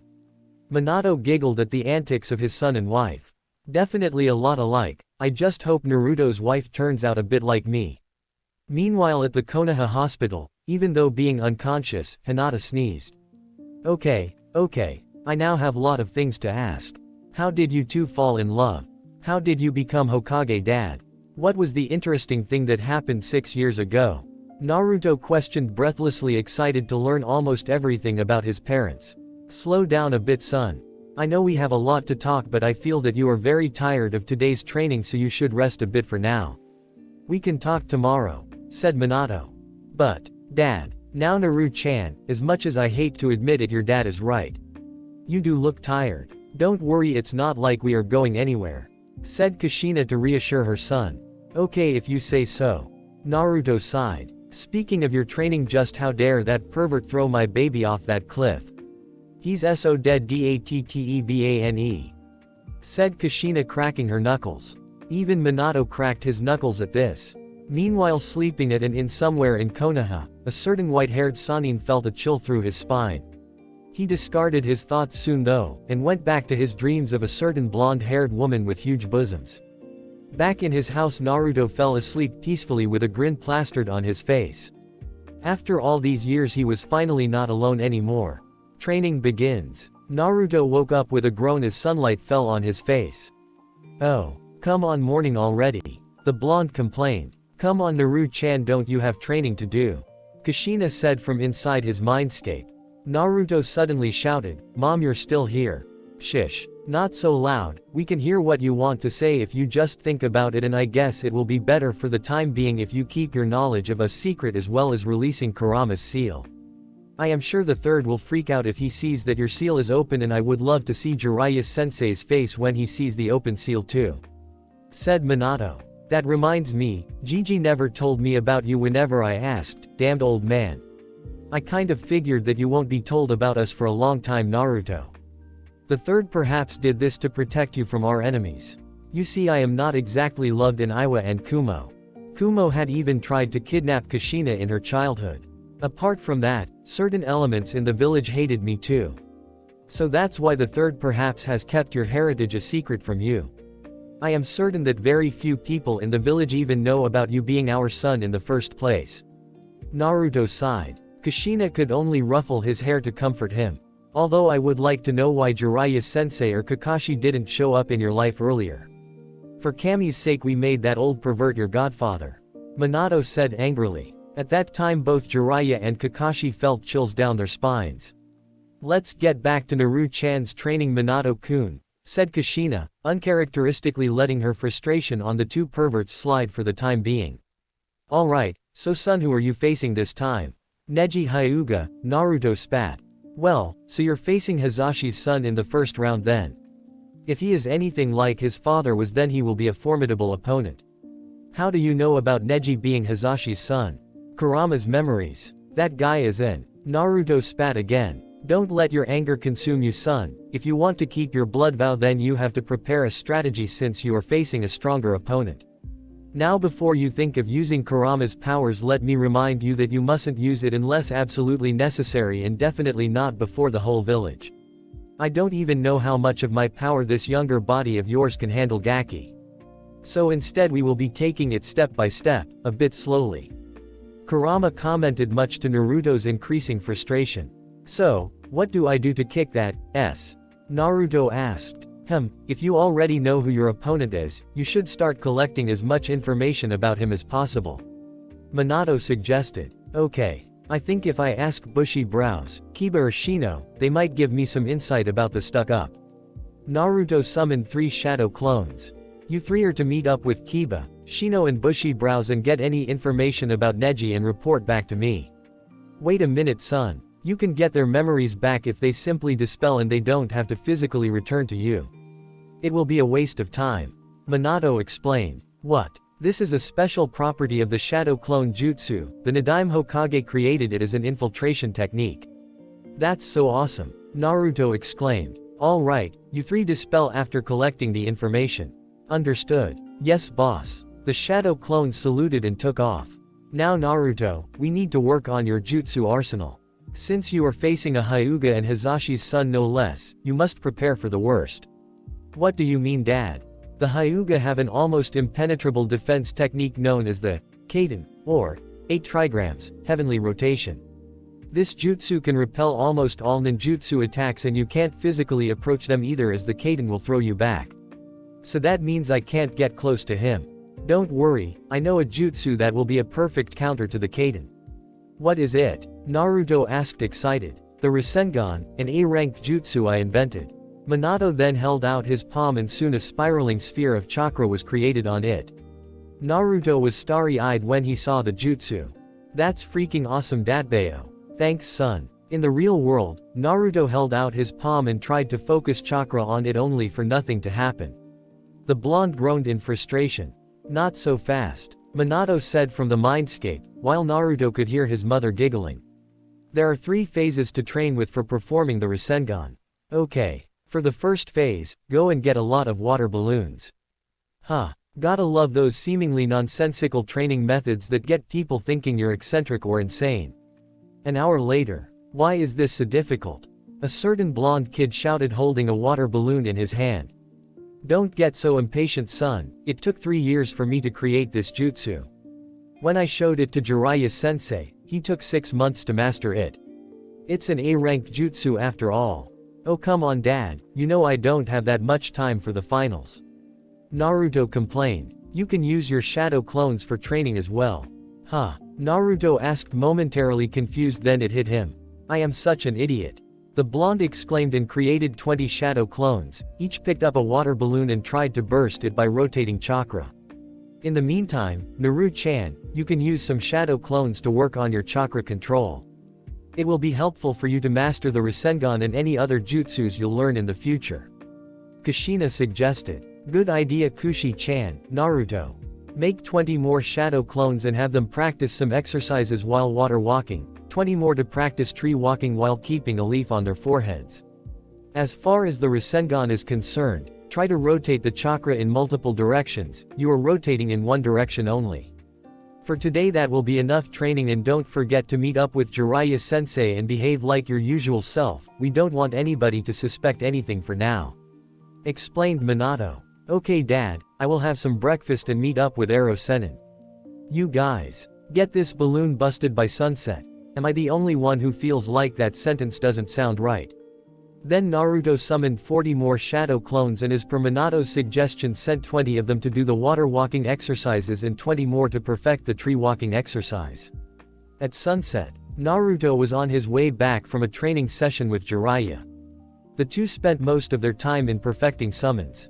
Due his better chakra control, Naruto was able to summon any toads he wanted. He was cautious enough to avoid using Kurama's chakra so as not to make the toad sage suspicious. However, he was able to summon a number of toads from size of a few inches to almost 5 feet in height. His first summon of the day was a small toad called Gamakichi. The toad was funny. Due to an earlier instruction from Minato, Naruto had remembered to keep some food items with himself for the toads. After offering Gamakichi a candy, the two hit it off quite well. His next summon was another toad of similar size as Gamakichi called Gamatatsu. Of all the toads he summoned throughout the day, Gamakichi and Gamatatsu were the ones Naruto thought were the coolest. By the end of the day the three were buddies. However, the two small toads were not useful for a fight at that time. So, he had to summon larger toads. He found out that the toads mostly used fire and water-style jutsus and some carried swords. However, he figured that his summons would not be of much use against Neji. Jiraiya also agreed with that. The Toad Sage stated that they would spar continuously from the next day onwards in order to improve Naruto's speed. After seeing the toads use elemental jutsu, something had clicked inside Naruto's mind and he asked Jiraiya to teach him some jutsu like the ones the toads used. Also seeing Sasuke use different types of fire-style jutsus, Naruto was a little jealous that he couldn't pull off stuff like that. After pondering over it a little, Jiraiya had agreed unlike the previous timeline to figure out Naruto's natural affinity and work on some elemental jutsus. On the way, suddenly memories of a dispelled clone came back to the blonde. Yeah, the blonde shouted on the road making some passers-by glance at him with disgust. As usual, Naruto noticed the disgust in their glares but paid no mind. He wasn't alone anymore after all. He ran home. By that time, the clones that were practicing balloon bursting had dispelled. Just to be sure, Naruto picked up another water balloon, rotated his chakra through it and it burst in seconds. "Did you see that?" Naruto said loudly as he jumped in excitement. "Well done son, that was the fastest anyone mastered the first stage of the Rasengan," said Minato as Naruto found himself back in his mindscape. Minato then patted his shoulders. "So tell me the next step, Dad. I can't wait to master the Rasengan." "Alright, I will tell you but take rest for now and dispel the clones that were practicing chakra control. Don't make them dispel all at once, otherwise you'll suffer severe headache and nausea." Naruto nodded and made a shadow clone to go to the other clones practicing chakra control, have them dispelled according to Minato's instructions. "What about the clones you sent to collect information on Neji, Naru-chan?" Kushina asked. "Well Mom, Kiba didn't have that much information. He mentioned that Hinata-chan is faster than him in taijutsu and Neji should be even faster. It seems, Hinata-chan doesn't talk much about her family with her teammates." The one visiting Shino also got a similar response. However, surprisingly the clone visiting Bushy Brows got a lot of info. "So, what have you got?" "Well, when my clone visited Lee at the hospital, Bushier Brows sensei was also there with Lee and their other teammate Tenten. Although they were Neji's sensei and teammates, they did not hesitate to talk about Neji's fighting style. According to Gai sensei, although Neji is not expected to know a lot of Hyuga main branch moves, he does happen to know moves like the 8 trigrams, 64 palms. Tenten confirmed that Neji does know the Kaden but he's just learned it and is still trying to master it, which she knew because she had been helping him. Lee mentioned something about 8 trigrams, 128 palms, which is an improved version of the 64 palm technique. Lee said that, in order to escape the hits from those technique he has to use the second or even the third gate, although he mentioned that was with his weights on. "I don't know if I can pull that off, so I am basically toast if Neji hits me with that technique since all my tenketsus will be closed." "Not quite Gaki, unlike that Lee kid, I can open your chakra points if the Hyuga closes them, so don't worry about that. Also, regarding escaping his hits, you can create a chakra cloak by drawing on my chakra. A one-tailed version 1 cloak will be enough for you to escape his hits. I will teach it to you in a week, it won't be that difficult for you. After thinking a bit, I realized that your body can manage up to 3 to 4 tails of my chakra in version 1 cloak. I will teach you about it next week when we start training on it." Kurama explained, much to Naruto's joy and satisfaction. "Do you know Mom, Bushy Brows sensei and Bushy Brows explained all this to me knowing that I was going to fight their own team member. They said that I do have a right to learn about my opponent before my fight and it's unythful to deny information to a comrade. They are really cool. Bushy brows sensei even agreed to work with me every morning to improve my speed in taijutsu. That's really nice of Guy. Learn as much from him as you can, son. He is the best taijutsu user in Konoha and quite possibly he might even be the greatest taijutsu master in all 5 great nations. However, promise me that you'll not go around screaming about youth every day. Dear, please no. Editor shivers in horror. You got not only me scared but also Speedwagon as well. Even Speedwagon is afraid. And don't wear that green spandex ever, Dattebane, Kushina said aloud. Please don't unleash that horror. Come on mom, that jumpsuit looks cool, it won't be that bad to try it. Absolutely not. Minato, Kushina and Kurama all shouted at the same time. Naruto sighed in defeat. Alright, I won't wear a green spandex suit, don't worry. Good, said Kushina. Naruto had something he wanted to ask his mom about but his mind kept drifting back to what happened in the hospital mere moments before his clone dispelled. The clone had its hands in the sign to dispel itself when a voice he had just finished speaking to called out. Hey, Naruto. Team Guy's markswoman, Tenten, approached as the source of the call. Naruto acknowledged Tenten before she started speaking. Look, I know you have that blood vow and all, but your chances of actually winning against Neji are practically non-existent. I know asking you to just give up is probably not going to go over well. So how about this? I know people when they realize they are going to lose or can't possibly win in these exams against their opponents instead try to spite their opponents by rendering them unable to advance as well, either by crippling or hurting them too badly to go on. When, not if when, you get into that spot against Neji, please don't him over out of spite, what do you say? Tenten's attempt at a smile became shaky as the air in the room became cold and Naruto's grin became so frigid and his eyes shut for a moment. Naruto started, sure, I promise I won't Neji Tem over when I realize I can't beat him. Tenten let out a sigh of relief and she spoke, thanks for th. Because he won't even get me to that point, Datbeo. Tenten's breath caught as Naruto's eyes opened back up, the blue having become blood red and his pupils became slits. I will be making him pay. He could have just let Hinata-chan off easy and just finished the joke of a fight quickly and left her maybe a little down, but he wanted to break her. Any chance of getting off easy is already gone for Neji, I'm going to break him for it. He's going to be leaving that arena a bloodied pulp I beat him into before I go to the next round. Tenten was terrified by the calm tone of voice he used throughout his spiel. This wasn't a threat but a promise and the words she heard him say once made it all the more chilling, I never go back on my word. Before anything else could be said, Guy burst in, Yash. Naruto-kun, if you wish, I would be proud to instruct you on taijutsu in preparation for the 3rd exam. Naruto smiled widely. Thanks Guy-sensei, I'll be sure to take you up on it. Tenten's fear became absolute horror as the likelihood of Neji's defeat became absolute. Just before Naruto's clone could dispel, Tenten's horror drove her to say one final thing. Oh, Mom, do you mind if I ask you something? Naruto asked a tad nervously. No, I don't mind, what is it Naru-chan? Well, you see, my clone that visited Lee at the hospital also snuck into Hinata-chan's room, said Naruto in a sad voice. You see, she's not allowed visitors yet. She was just sitting there on the bed, lying unconscious, with all sorts of tubes all over her body. Seeing her like that, I felt a pain in my chest. I really felt helpless. I have never felt this sad for someone and I don't know why I feel this way, so why? Naruto said looking down. Kushina hugged her son and rubbed his back a bit. Naru-chan, I think you are falling in love with her. Kushina said smiling. Minato smiled as well. From your memories we can say that she is a really kind and nice girl, she will be great for you.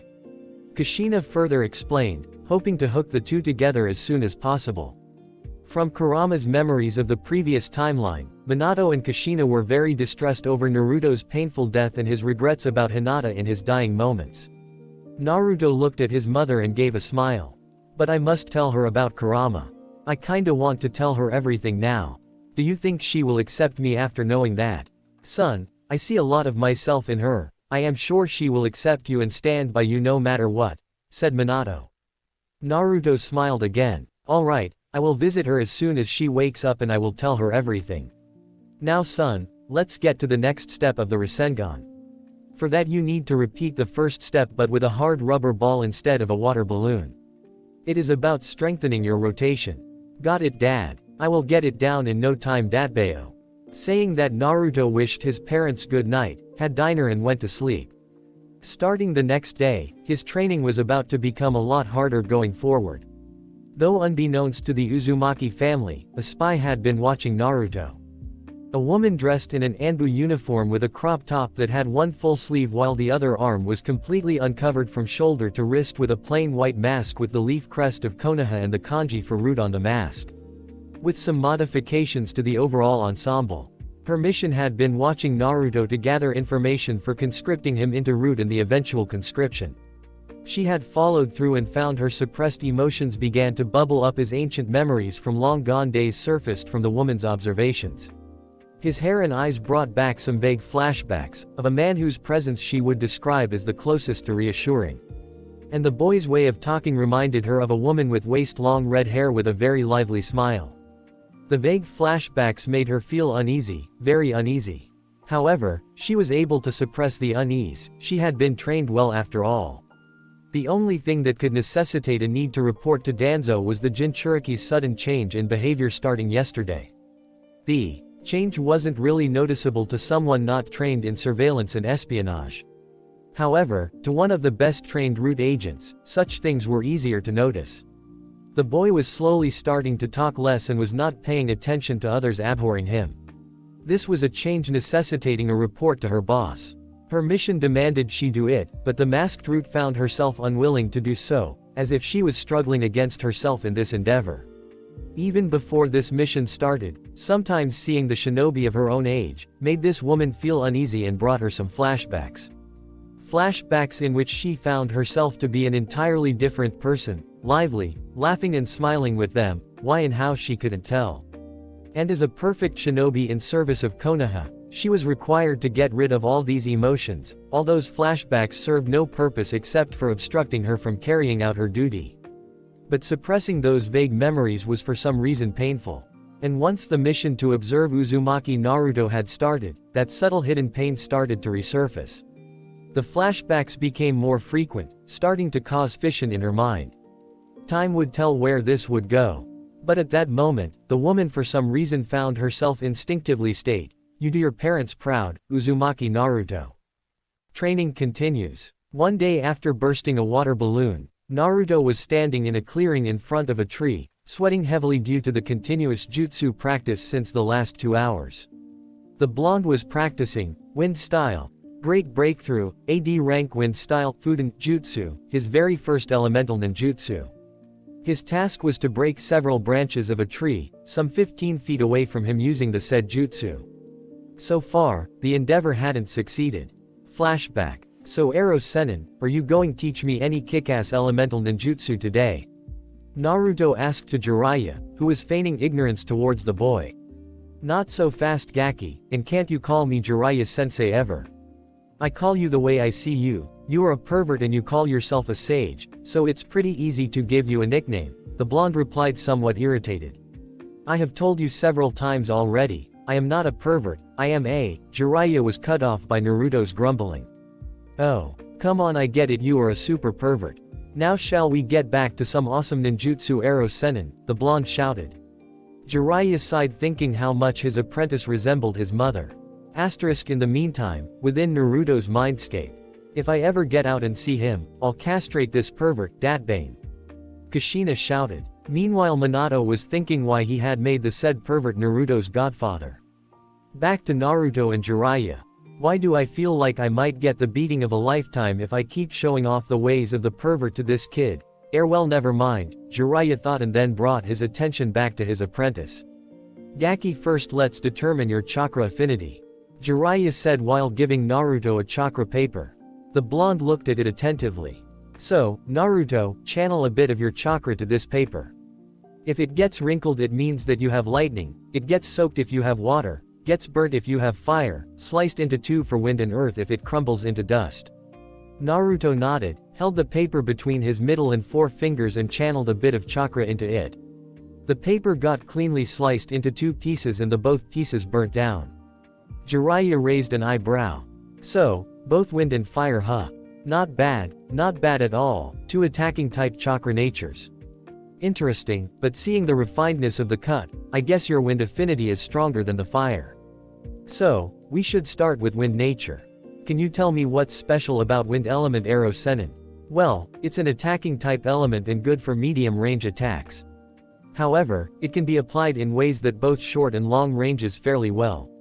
Short range especially, if you ever see Asuma fight with those trench blades of his, it's pretty emblematic of how wind is best used at short range by concentrating it to slice opponents to chunks. Can be used to keep your opponents at a distance. It's stronger against lightning and weaker against fire. Luckily, you have a fire affinity that compensates for the weakness of the wind element. Wouldn't wind strengthen fire if the two elements combine?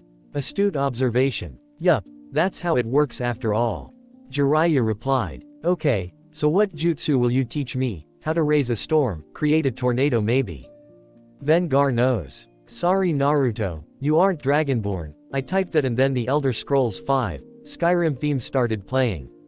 Hold your horses Gaki, you can't do stuff like that yet. Besides, I have never heard of any shinobi who can create a storm through a jutsu. Some things are just the nature's forte. Here, I got a basic jutsu for every element for you. Since we are starting with wind, you should get this one down first. Jiraiya added. Naruto opened the scroll. Wind style. Great breakthrough. Rank D. When mastered, the user can release a blast of wind from his mouth. Interesting. Let's see if it can throw that Neji's out of the arena or not. Naruto thought. Might shove the stick even further if Neji lands just the wrong way. Jiraiya demonstrated him the jutsu and showed him the hand signs. Then told him that if he can break at least 10 branches off a tree with the jutsu, he could consider it done. Then the sage left the blonde to do his research. Flashback ends. Arrow Senin and his damned research. He really has it easy. Naruto grumbled to himself. It has been 2 hours since Jiraiya had left. So far, the blonde had been able to cut a few leaves off a branch only. Naruto sighed, and then suddenly a bright light bulb went off in his head, blinding all the 3 tenants there. The blonde created 50 shadow clones. Let's get this damned jutsu down in 3 hours, boys. Naruto ordered. Yes sir. All the clones replied, saluting. The clones then left the area and went away a bit further to practice. Then the blonde created 10 more shadow clones and had them transformed into birds, insects and even rocks. Keep an eye out for Arrow Senin around the area and dispel if you see him. Naruto ordered and the clones got to their work immediately. If only Jiraiya was this meticulous when peeping. Son. Naruto heard Minato call him from inside his mindscape. Yes dad. There are some special exercises to master wind manipulation in every other element. For wind manipulation, pick up a leaf and try to cut it with your chakra just like you sliced the chakra paper into 2. If you do it, then mastering wind-based jutsu becomes easier. On it, dad. Naruto then created 20 more shadow clones and had them working on the leaf-cutting exercise. He had also left 10 clones in his apartment to work on bursting the rubber ball. 4 hours later, Jiraiya returned to see Naruto's progress. The clones that had transformed into birds had alerted the blonde in time and Naruto had dispelled all the clones present in the area. Then the exhaustion of all the clones hit him. Jiraiya found him lying on the ground totally worn out. Looks like you worked really hard Gaki, so how much progress did you make? The Toad Sage asked. Naruto, already out of breath, pointed at a tree. Jiraiya saw that 6 branches were cut off and thrown at least 20 feet away from the tree. Jiraiya knew that the blonde won't get the jutsu down in one day, but cutting 6 branches off was still good progress. I must say you made good progress Gaki, I am sure you will get it down tomorrow. We still have 25 days for the finals, so don't get too worked up on this and get some rest. Let's call it a day here. Alright Arrow Senin, I will get this jutsu down tomorrow for sure. Just you watch, Naruto replied as he got up head home. The teacher and student then parted for the day. As far as the leaf cutting exercise was concerned, Naruto's clones had succeeded in cutting the leaf almost halfway. The Jinchuriki was confident of getting it done the next day. The next day, early in the morning, Naruto joined Maida Guy in his early morning workout. Guy asked him to make 10 laps around the village and 100 sets of push-ups after that. Then the two worked on Naruto's basic taijutsu stance. Guy worked with Naruto for 2 hours and made him try various stances of various taijutsu styles to see which one suited the blonde the most. Unfortunately for both, none of the stances seemed to come naturally to the blonde. Guy then had an idea. He made the blonde try out the taijutsu style of the Dragon's Fist. To Naruto's pleasure, he was able to naturally settle into the stance. Looks like this style can bring out your flames of youth the best way. Possible, Naruto-kun, the spandex-wearing Jonin exclaimed. So as to not insult Guy, Naruto struggled hard to not cover his ears. So how exactly do bushy brows and his teammates put up with Guy-sensei's ultra-loud yelling? Huh. And I am called loudmouthed. I swear I can be considered a silent person compared to him, Naruto thought while Guy gave him his nice guy pose. Yes, Guy-sensei. This stance feels quite comfortable and natural to me. This is the initial stance of the Dragon Fist style, an ancient taijutsu form not seen ever since the Warring States period, and there were very few people who were able to master it. Guy explained a bit seriously. So, if I master this, I will be a legendary ninja Datbeo. Naruto exclaimed. Indeed. I believe your flames of youth burn bright enough to master this youthful style. Let's get to training quickly, Guy-sensei. I will get this form mastered in no time. Guy raised his hand and Naruto immediately got into attention. Naruto-kun, this is an ancient technique which does not follow a set of stances or hitting styles like the Juken, gentle fist, or Goken, the hard fist. Rather, a master of Dragon Fist unpredictably switches through moves of various stances. The only known user of this form are the Shodai Hokage Hashirama Senju. Again, this style is ancient and I doubt if any useful scrolls for this style are still here in the village. However, I will talk to Hokage-sama about it and I am sure we will find something out. Till then we will work on your speed and dodging. Understood, Guy-sensei, replied Naruto, a bit depressed that he will have to wait till Guy obtained any scrolls for the Dragon Fist technique. Tomorrow we will do 20 laps around the village and 120 push UPS. May the flames of youth burn brightly within you. Guy exclaimed as Naruto bid farewell to his new and overenthusiastic taijutsu instructor. Is it just me or does Guy's training method feel like Saitama's? Also, Naruto, these would be drastically improved with a certain someone there to suffer train alongside you. Naruto had a quick breakfast at Ichiraku's. Then he went to his apartment and created 10 clones to work on bursting the rubber ball and he went away. He then set 10 more to work on the leaf cutting exercise. However, the blonde found out that leaving so many shadow clones at home was not a very bright idea. The clones would empty all his instant ramen whenever they felt hungry. So, the blonde decided to change the situation. Jiraiya and Naruto met up near the same cliff where the Sannin had pushed the blonde over the edge. It had become their regular training spot. Hey Arrow Sennin, yesterday I figured something interesting about my shadow clone jutsu. And what is that, Gaki? You see, yesterday after leaving from here I decided to spar a bit with a clone. After I landed a hit and dispelled it, I felt like watching myself get hit. Then I summoned another clone and hit it again and the same feeling came back when it dispelled. It seems I get their memories back when they dispel. Jiraiya smiled. So, you finally figured it out, Gaki. Good for you. You see, that's a property of the shadow clone jutsu. The user gets the memories of the clones back when they dispel. So, if I use them for training here, I suppose I can get the jutsu down faster. Yeah, you can, kid. Alright, you'd better go get some new jutsu for me. I will have this one down in 3 hours, Datbeo. Then Naruto summoned 100 clones and had them all practice the wind style, great breakthrough, on a similar number of unsuspecting trees. Jiraiya as usual left to do his research. True to his word, Naruto managed to break 10 branches. He then decided to strengthen this jutsu and continued practicing, setting himself the blow out a tree with great breakthrough, alone by the time of finals. Seeing that Jiraiya was not around yet, Naruto set out to continue the leaf cutting exercise, and just like before he had some clones to keep watch. 3 hours later he had managed to cut the leaf 70%.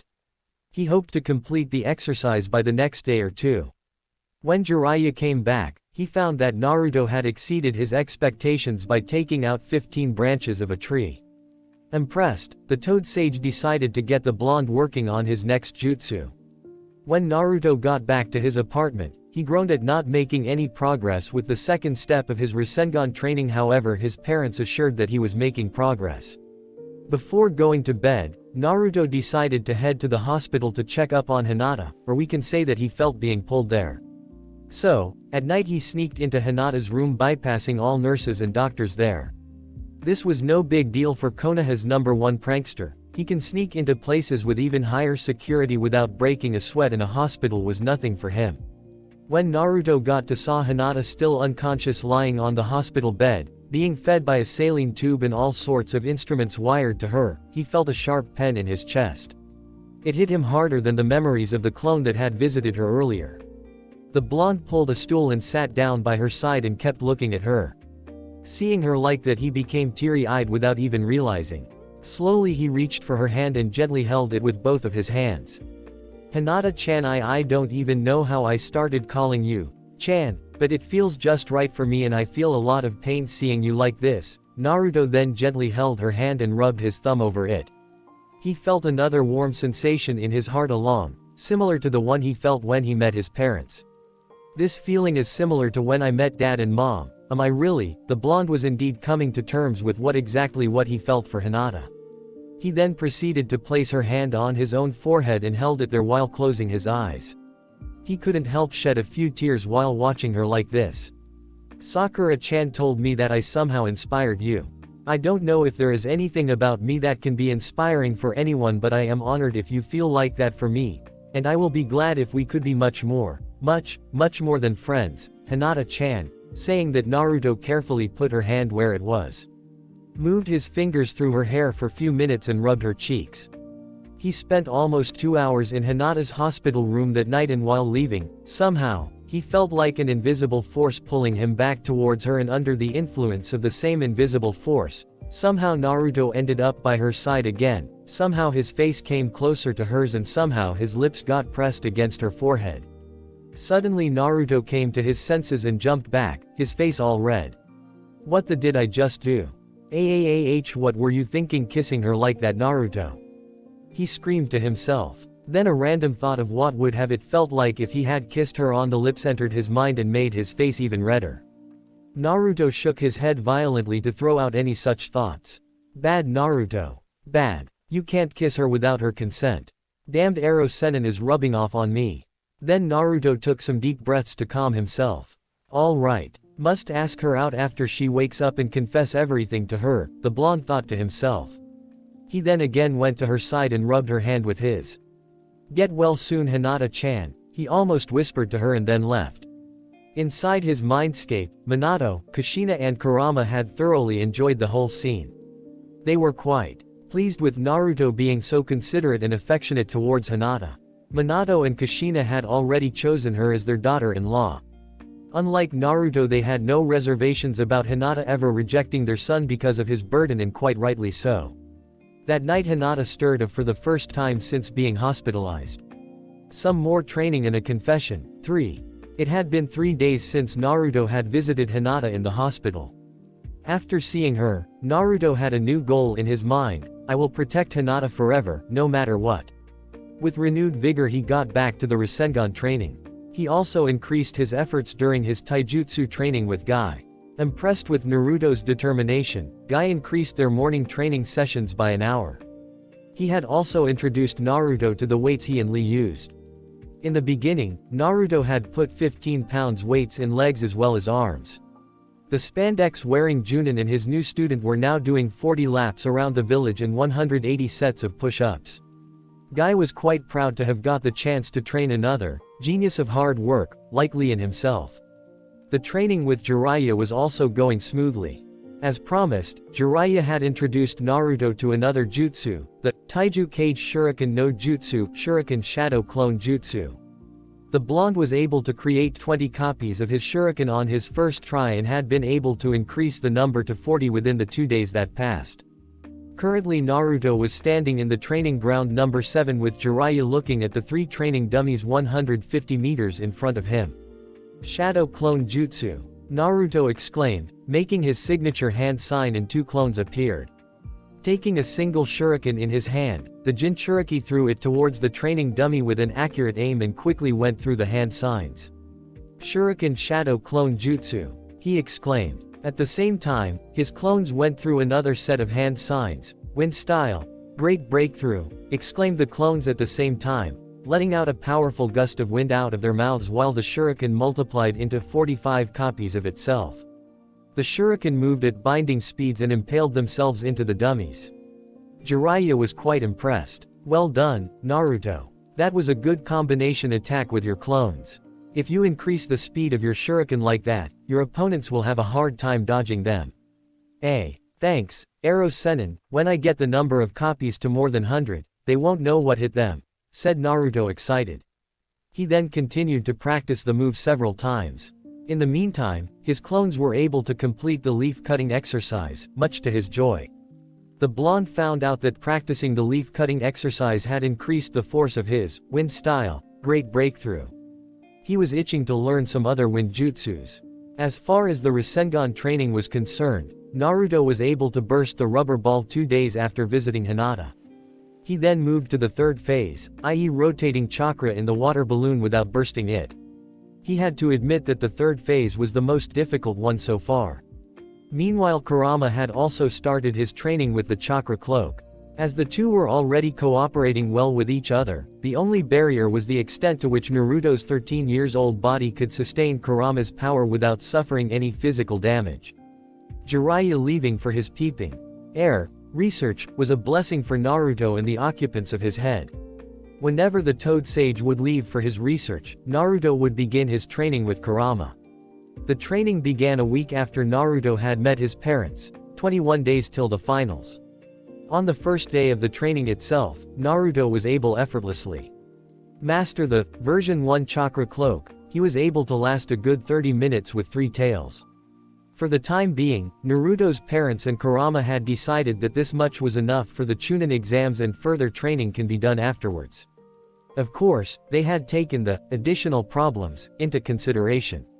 So, Naruto kept practicing with the version 1 3-tailed cloak and tried to increase his time limit with the same. He found that his jutsus such as the Great Breakthrough were significantly amplified when he used the chakra cloak and his speed increased significantly as well. Now it was 15 days till the finals. Naruto was returning home from another training session with Jiraiya. He caught sight of Yuhi Kurenai walking down the street. Kurenai-sensei seems quite close to Hinata-chan. Since that day, I haven't visited Hinata-chan yet. Maybe Kurenai-sensei can tell me how she's doing. Thinking this to himself, Naruto approached the red-eyed genjutsu mistress. Good afternoon, Kurenai-sensei. He greeted her with a slight bow which took the Jonin by surprise.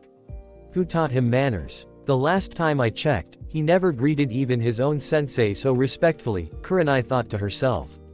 Hello Naruto, how are your preparations for the finals going? They are going well, sensei. I am working day and night for this one. Just watch me in the finals. Well, I know you are a hard worker and I am sure you'll give a great performance in the finals. Anyways, is there anything you wanted to ask me? Hi. I wanted to know how is Hinata-chan doing and when can I visit her? Naruto asked. I definitely won't tell you that I have already snuck into her room once and will do it again tonight or tomorrow, he thought to himself. I didn't really think that the way Hinata was hurt would affect him this much, as he finally started notice her. Well, if he did, then I might as well help these two out a little bit. The genjutsu mistress thought. The doctors have said that she might regain consciousness anytime within the next 10 days. 10 days huh, said the blonde with a contemplating look. Okay then, thanks for the information, Kurenai-sensei, I will be on my way then, see you later. Naruto then gave her a quick bow and left. Training or no training, he certainly learned some manners. The red-eyed Jonin thought to herself. Meanwhile, Naruto was walking towards his apartment, when he suddenly felt something, like something was off, a slight repelling sensation, and to his own amazement, he could assign a direction to that sensation. When he turned towards the direction from which he was getting this strange feeling the most, he saw a fat restaurant owner throwing water on a stray dog.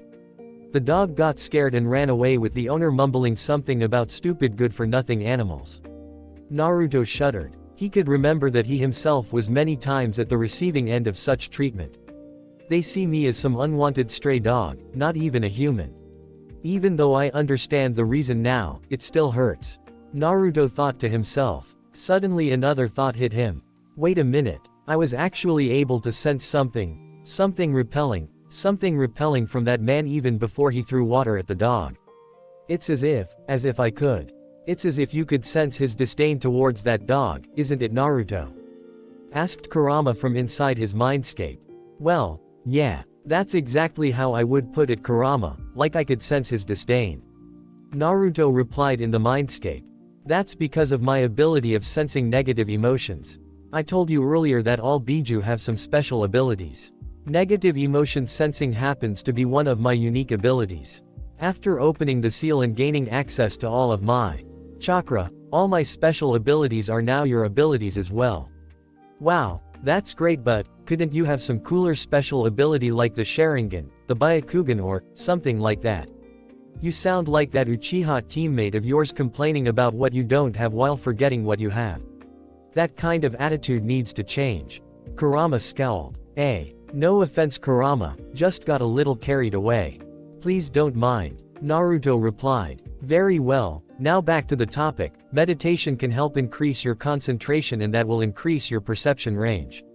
The ability will be amplified when you access my chakra. It's not that hard, and I bet by the time the exams will end, you will be able to sense negative emotions anywhere in this village when on guard. Even when off guard, you will be able to sense those emotions in enough time to prevent a sneak attack. Guess what? Nobody can get you by surprise now, even when off guard. Now tell me if that's not impressive. Kurama asked. Naruto could only agree that such an ability was certainly impressive. However, he needed almost 15 days of practice perfect it. Well, just enough time for the exams. 14 days passed by. The training experience Naruto had could be described as one of the best any shinobi could dream, and why not? He was trained by a Sannin, the Yondaime Hokage, Kushina Uzumaki, who was rather called Crimson Death in the bingo books of Kumo and Iwa, the strongest Biju and perhaps the strongest taijutsu specialist in all elemental nations, and all his trainers were quite pleased with the amount of progress he had made. They were all sure that one certain Hyuga obsessed with fate was in for a rather rude awakening. In the meantime, Naruto had visited his unconscious love thrice at nights and spent minimum 2-3 hours sitting by her side, holding hands.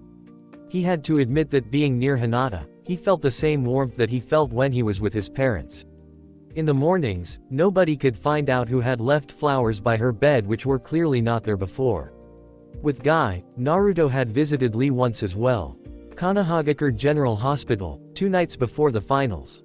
Naruto had gotten word from Kurenai in the afternoon that Hinata had regained consciousness. He immediately rushed to the hospital, only to be rudely turned away by the receptionist as well as 2 Hyuga elders who just had to be there at the moment. They said, "My kind, are not allowed to be associated with the great Hyugas as I will corrupt them." Naruto was a little distressed. He was quite used to insults and name-callings, but a small part of his mind was very afraid that Hinata might also think about him in the same way much of her clan did once she got to know of his secrets. He was very afraid that his love might be rejected, and even with his parents being there he knew he would be totally devastated if it happened. "I just hope she accepts me. I don't know what I will do if she doesn't. But she deserves to know who I am in reality," Naruto thought as he made his way towards the hospital. "Naru-chan, she will accept you no matter what, you don't have to worry about anything." His mother reassured him from the mindscape, perhaps for the 15th time.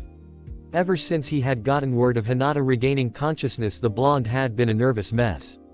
He couldn't focus on anything. He desperately wanted to talk to the shy Hyuga, confess to her and tell her his truth. But he was so nervous that he had almost turned back several times. The 15 minutes walk to the hospital had taken him more than an hour this time. When he reached the hospital, he found that the window to Hinata's room was open. He began pacing back and forth. "Gaki, just get it over with," said Kurama from the mindscape. His parents gave him the best reassuring smile they could. Okay, I am going. The Jinchuriki then transformed into a nurse and quietly stepped into the hospital. He had made sure to put on a surgical mask so as to not raise suspicion. At night it was the easiest way to sneak around the hospital. In minutes, he was before her room. He glanced around and to his relief no one was there. He knew that the Hyuga despised Hinata, so if anyone from the clan was around his negative emotion sensing would go off, but so far there was nothing. So, he took a deep breath and without making a sound, opened the door and closed it as quietly. She seemed to be asleep. Releasing the hinge, he quietly made his way to her and sat down on the stool. This time, he was too nervous to touch her hand. So, he just decided to keep looking at her. He then saw that she had a pained expression on her face. A nightmare. She then tried to hug herself in sleep and trembled. Naruto got worried. Then he heard her mumbling something that shook him to the core. "And no, I won't be taken away from Naruto-kun," she mumbled. Naruto's eyes widened. "She's dreaming about me. Me." Then he saw her crying even in sleep. I don't care if you put the caged bird seal on me. I will still love Naruto-kun. I don't care if he has the Kyuubi inside him. I still love him," she mumbled again. Naruto froze, completely and utterly froze. His mind raced through thousands of thoughts at the speed of light, and then for some moments it totally shut down. Even Minato, Kushina and Kurama were totally shocked. None of them had imagined that this shy girl could know about Naruto being a Jinchuriki. As soon as their shock faded away, they couldn't help feel proud of her, very proud of her. Naruto, on the other hand, he was having tears in his eyes as he came to terms with what he got to know about Hinata in some seconds. She knows, she already knows, and she has already accepted me. What was I thinking? All this time, and she loves me, she loves me. No kidding, you needed to hear it from her mouth to realize it. Any doubt he still had about the Hyuga princess and what he felt about her faded away at that very instant, and him loving her was now as clear as the sun rising in the east. Naruto leaned towards her, put his head on her chest and carefully wrapped his arms around her.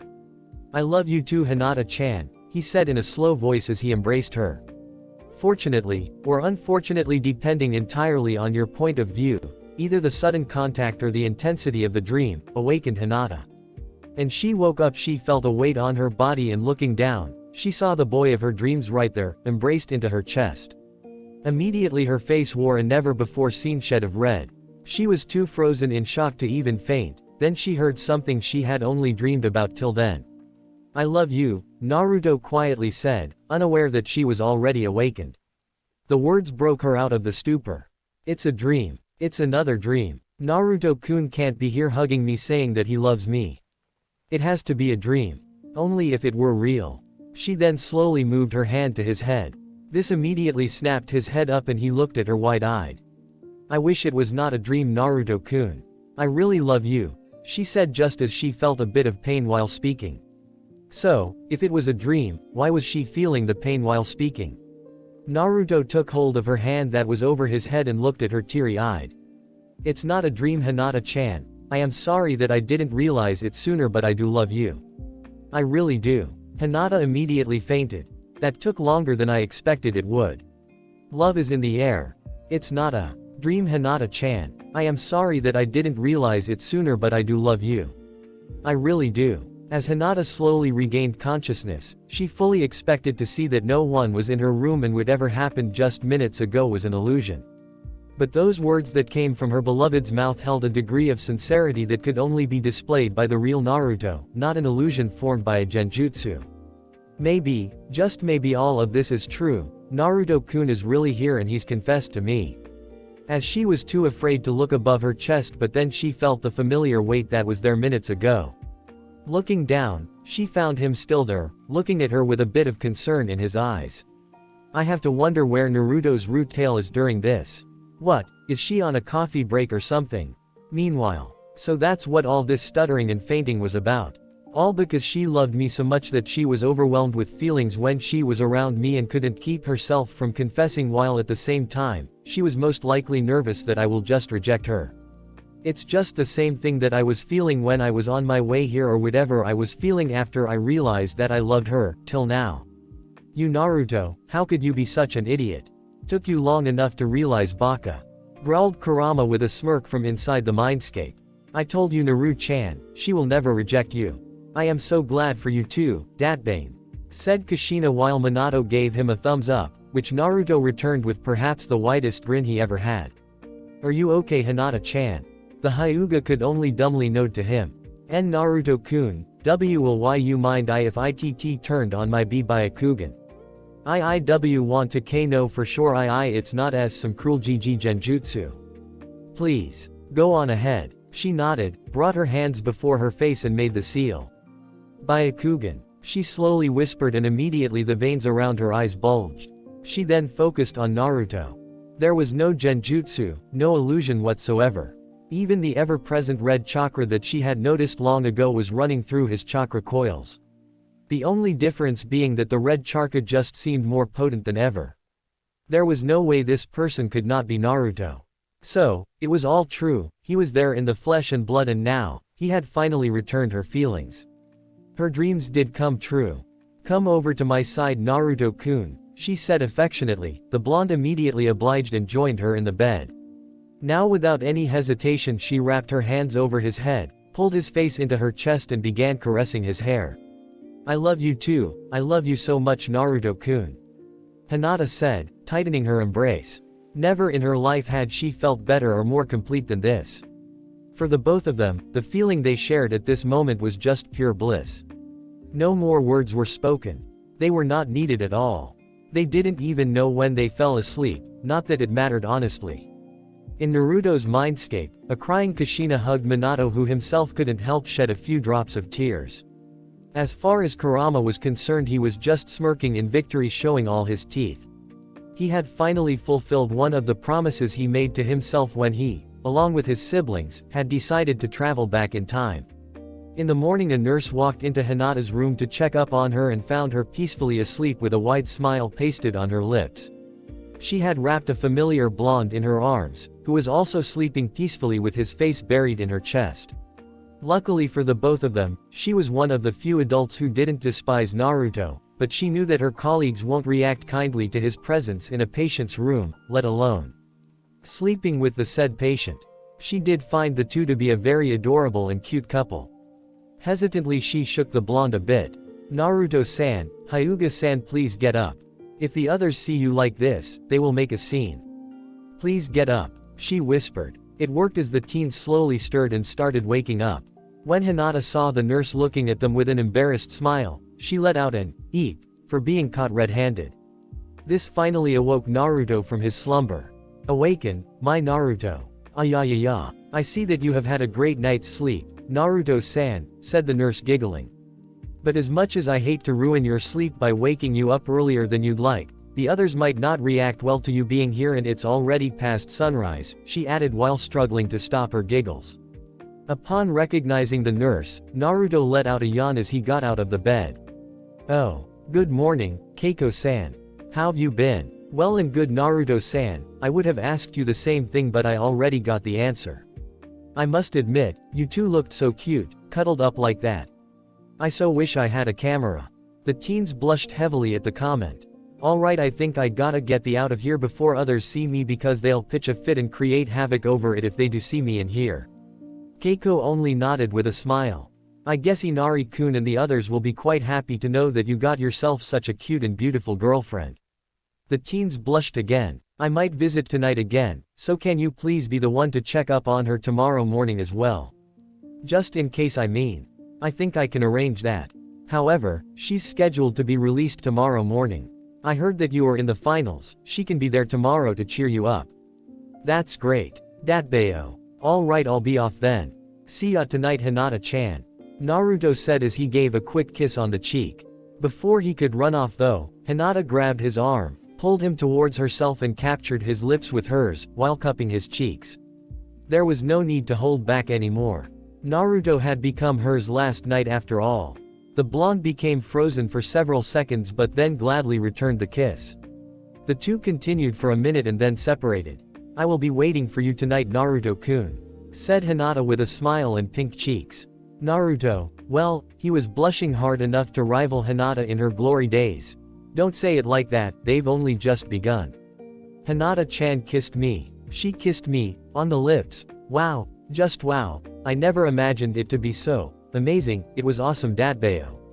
He screamed inside. Have a good day Hinata-chan, he said as he leapt out of the window. Hinata kept looking towards the window for some moments with a smile. He is quite adorable, isn't he? The nurse asked her. Hinata nodded with a smile. Anyo, You don't seem to be rude to Naruto-kun like the others here. May I ask why? Well, I like many others in my homeland owe it to him and his team for the better lives we live now. You see, I am from the land of waves. I got this job just a few weeks ago. Like me, many others from my country got decent jobs or started businesses and started leading decent lives only after Naruto-san and his team brought down Gato and freed our country from his tyranny, and then by helping Tazuna-san complete his bridge, they connected our island country with the rest of the world. So, he is seen as a hero in the wave country today. Even the bridge he and his team helped complete is called the Great Naruto Bridge, in his honor, replied Keiko. Hinata smiled proudly. I can't still believe he is not well received in his own home village.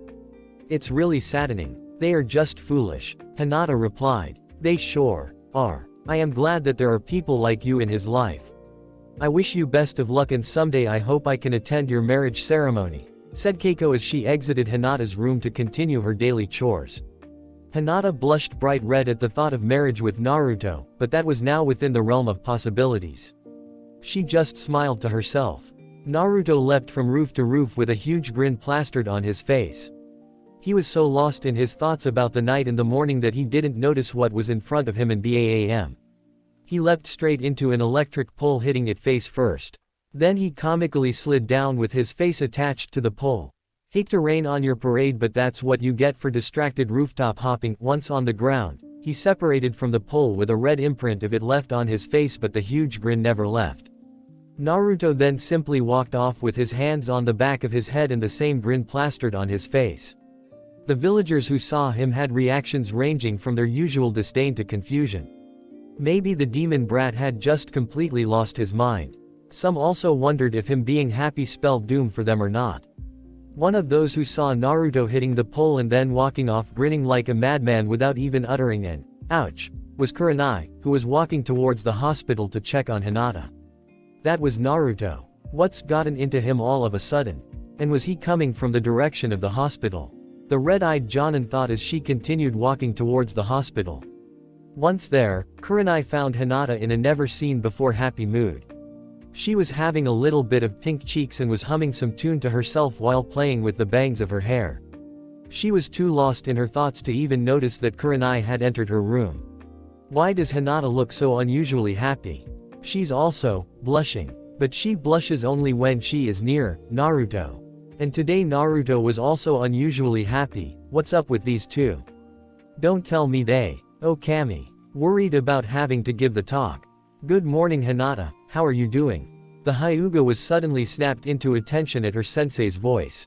Gee, good morning sensei. I am sorry I didn't notice you. No worries Hinata. But you do seem unusually happy today. Did something good happen to you? Hinata struggled to hide her blush. Nothing SS special sensei, she lied, quite badly at that. Kurenai raised her eyebrow. You know I saw Naruto a few minutes ago on my way here. He looked unusually happy and was blushing a bit. Not to mention he was so lost in thoughts that he ran straight into an electric pole. Hinata sighed. Next time I will tell him to pay attention to his surroundings. Poor Naruto-kun. Now that can't be a coincidence, can it? What? You two are behaving in an oddly similar way. Tell me Hinata, what happened between you two? Well, that was all she could reply. She was just too overwhelmed thinking about those moments. His confession, her confession, their kiss, sleeping together. Low-hanging fruit, not even gonna take it, all of it in one night. She didn't have quite the words to explain that all. Spill it up Hinata, I know something's up between you two, and don't tell me that those white lilacs by your bed dropped out of thin air. Hinata shook her head blushing. And Naruto-kun be brought tea them. And, he, CC confessed. He what? Kurenai asked dumbfounded, and Hinata nodded shyly. That explains it. I never imagined Naruto would not only notice but also return your feelings so quickly. I thought it was still years off. Hinata didn't reply to that. Well then, you two should come over to my place for dinner after the exams. Okay sensei. In the meantime, after brushing his teeth and taking a quick shower, Naruto went to the Ichiraku's and gulped down 20 bowls of ramen in less than 20 minutes in celebration. Chuki and Ayame did notice that their favorite customer was unusually happy that day. But they decided to pry him later, since he had a match the next day. The blonde then went to training ground 26 and practiced all the techniques and jutsus he had learnt for hours after hours. He even sparred a bit with his shadow clones using taijutsu. At night, the Jinchuriki freshened up again and quickly headed to the hospital with a small blush on his cheeks. The first signs of trouble. This negative emotion is so strong, what the is this? That would be the intent to kill, one of the strongest negative emotions ever. You have felt it when you fought that sword guy in the wave. Now you can feel it from a distance due to my special ability. Naruto had never forgotten his first encounter with Zabuza and his first experience with killing intent from a Jonin-level shinobi. The experience was so stiffening. This killing intent must be from someone at least Jonin level, it's even from somewhere near the hospital. Oh number. Hinata-chan. Without wasting even one more second in thoughts, Naruto leapt off towards the direction of the killing intent as fast as possible, hoping that the source was not in the hospital itself. To his relief, the source of the killing intent was not in the hospital, rather it was near an abandoned building, some 1.5 kilometers away from the hospital. Upon reaching the spot, Naruto found two Jonin fighting. He recognized one of them as the sick-looking proctor of the preliminary rounds with a coughing problem.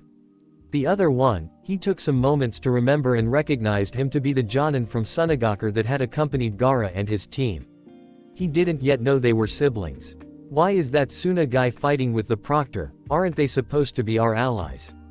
In the mindscape, the tenants of Naruto's brain were a bit confused about the situation. Kurama wasn't exactly aware of Hayate's fate. He knew that the Jonin had died at some point before or during the events of Konoha Crush, but he wasn't sure when and how. Since he didn't know about Hayate's fate, neither did Naruto's parents, since all their knowledge of the previous timeline was from Kurama only. Oh number. The proctor is quite injured and looks like he's about to get defeated, gotta do something quick. Kurama. Baki was about to run his wind blade through Hayate and seal his fate, when he suddenly felt a spike of chakra, similar to that of Gaara. He stopped for a moment to look back, and before he could fully dodge he was hit with a punch from a reddish blur. The Jonin to his credit managed to avoid the worst, owing to his years of experience, and fell off some 5 feet away. However, his wind blade was still active and Naruto was hit with it as well. Luckily for him, speed was enough to let him escape most of the cuts, and the ones he received didn't get any vital organs. The blonde only got some cuts on his shoulder. You are supposed to be our allies, aren't you? So why the air you attacking a Konoha shinobi? Yelled the blonde clad in a chakra cloak with one tail. Baki was shocked for a moment, but he was not a Jonin for nothing. He smirked. So you're Konoha's Jinchuriki, eh? You didn't look much in the prelims. If I kill you here it will be another bonus. Get away from here, Uzumaki, this fight is beyond your level. He's a Jonin, screamed Hayate. The blonde turned back a little. He remembered his fight with Zabuza. I have fought a far more powerful Jonin than him. Don't worry, Proctor-san, just sit back and watch, said Naruto, smirking. Baki scowled at the insult. He then flew through a few hand seals. Wind style. Vacuum air bullets. The Suna Jonin yelled, release bullets of air towards Naruto, who with the speed granted from the chakra cloak dodged the attack and charged at his opponent. Baki was able to dodge most of his attacks. The blonde was not a taijutsu master after all. But the Suna Jonin couldn't land any blows on him, as well as Naruto was fast enough to dodge most of his attacks. The two then briefly disengaged and flew through the same hand seals. Wind style great breakthrough. Both yelled at the same time, releasing huge gusts of wind towards each other. The jutsus collided and cancelled each other. You seem to be a wind type. It's really saddening that I have to kill you. You do have a great potential. Baki commented. Hey, just because you are a Jonin, don't consider me defeated yet. Naruto replied. The two then again leapt at each other, Baki with his wind blade, and Naruto with a single kunai. Just to be safe, he increased the number of tails to 2. The two again got into close combat. To their frustration, neither could get a decisive hit. Naruto groaned. Only if I had started my taijutsu training a month earlier, this guy would have been done for. Shadow clone jutsu. Naruto yelled, making 2 clones. The clones immediately released 2 shuriken at the Suna Jonin and flew through hand seals. Shuriken shadow clone jutsu. The clones yelled. At the same time, the original Naruto completed his own hand seals. Wind style. Great breakthrough. He yelled, releasing a powerful gust of wind from his mouth which made the shuriken, which numbered 80 by that time, move at binding speeds towards their target. Baki defended himself with a quick, great breakthrough, which slowed some shuriken. He defended himself from the rest with the wind balda. However, he was indeed hit with 8 shurikens, 4 on the shoulder and 4 on his left hand. Naruto smirked. I told you not to underestimate me, Jonin-san. Huh, I must admit you are good. So I will get serious now, said Baki as he unsealed a fan from a scroll. I didn't know that this guy could use a fan, commented Kurama. I don't know, but that girl from Suna, what's her name again? Yeah, Tamari, she can use one, and since she's his student, he must have taught her how to use it. Naruto commented in the mindscape. That makes sense, why didn't I think of it earlier? Oh yeah, I am relying too much on my knowledge on the previous timeline and not using my common sense. Tisk. Minato, your kid is not as idiotic as he looks, Kurama commented. Naruto's parents' sweat dropped, not knowing how to respond to the comment. Wind release. Great sickle weasel technique. Baki yelled, swinging the fan, releasing several currents of wind. Owing to the speed granted by the two-tailed cloak, Naruto was able to dodge the worst of the attack, but he was still thrown back 10 feet away and got several cuts. That was some wind, Datbeo. The blonde commented as he got up and wiped the blood on his, immediately increased the number of tails to 3 and charged towards the Jonin. Baki tried to swing the fan again, but with 3 tails, Naruto was faster than before and got to him before he could even swing the fan and punched him hard on his gut, sending him flying into a wall, which cracked upon the impact. Baki coughed up blood. Hayate, who was watching the whole fight, was shocked, really shocked. This kid can keep up with a Jonin on his own for more than 20 minutes. Since when did he get so strong? He was hardly keeping up with the Inuzuka in the prelims, but now he is on a whole different level. He is also strategizing his moves. Amazing, really amazing. Are you okay, Proctor-san? Naruto asked, while keeping an eye on Baki.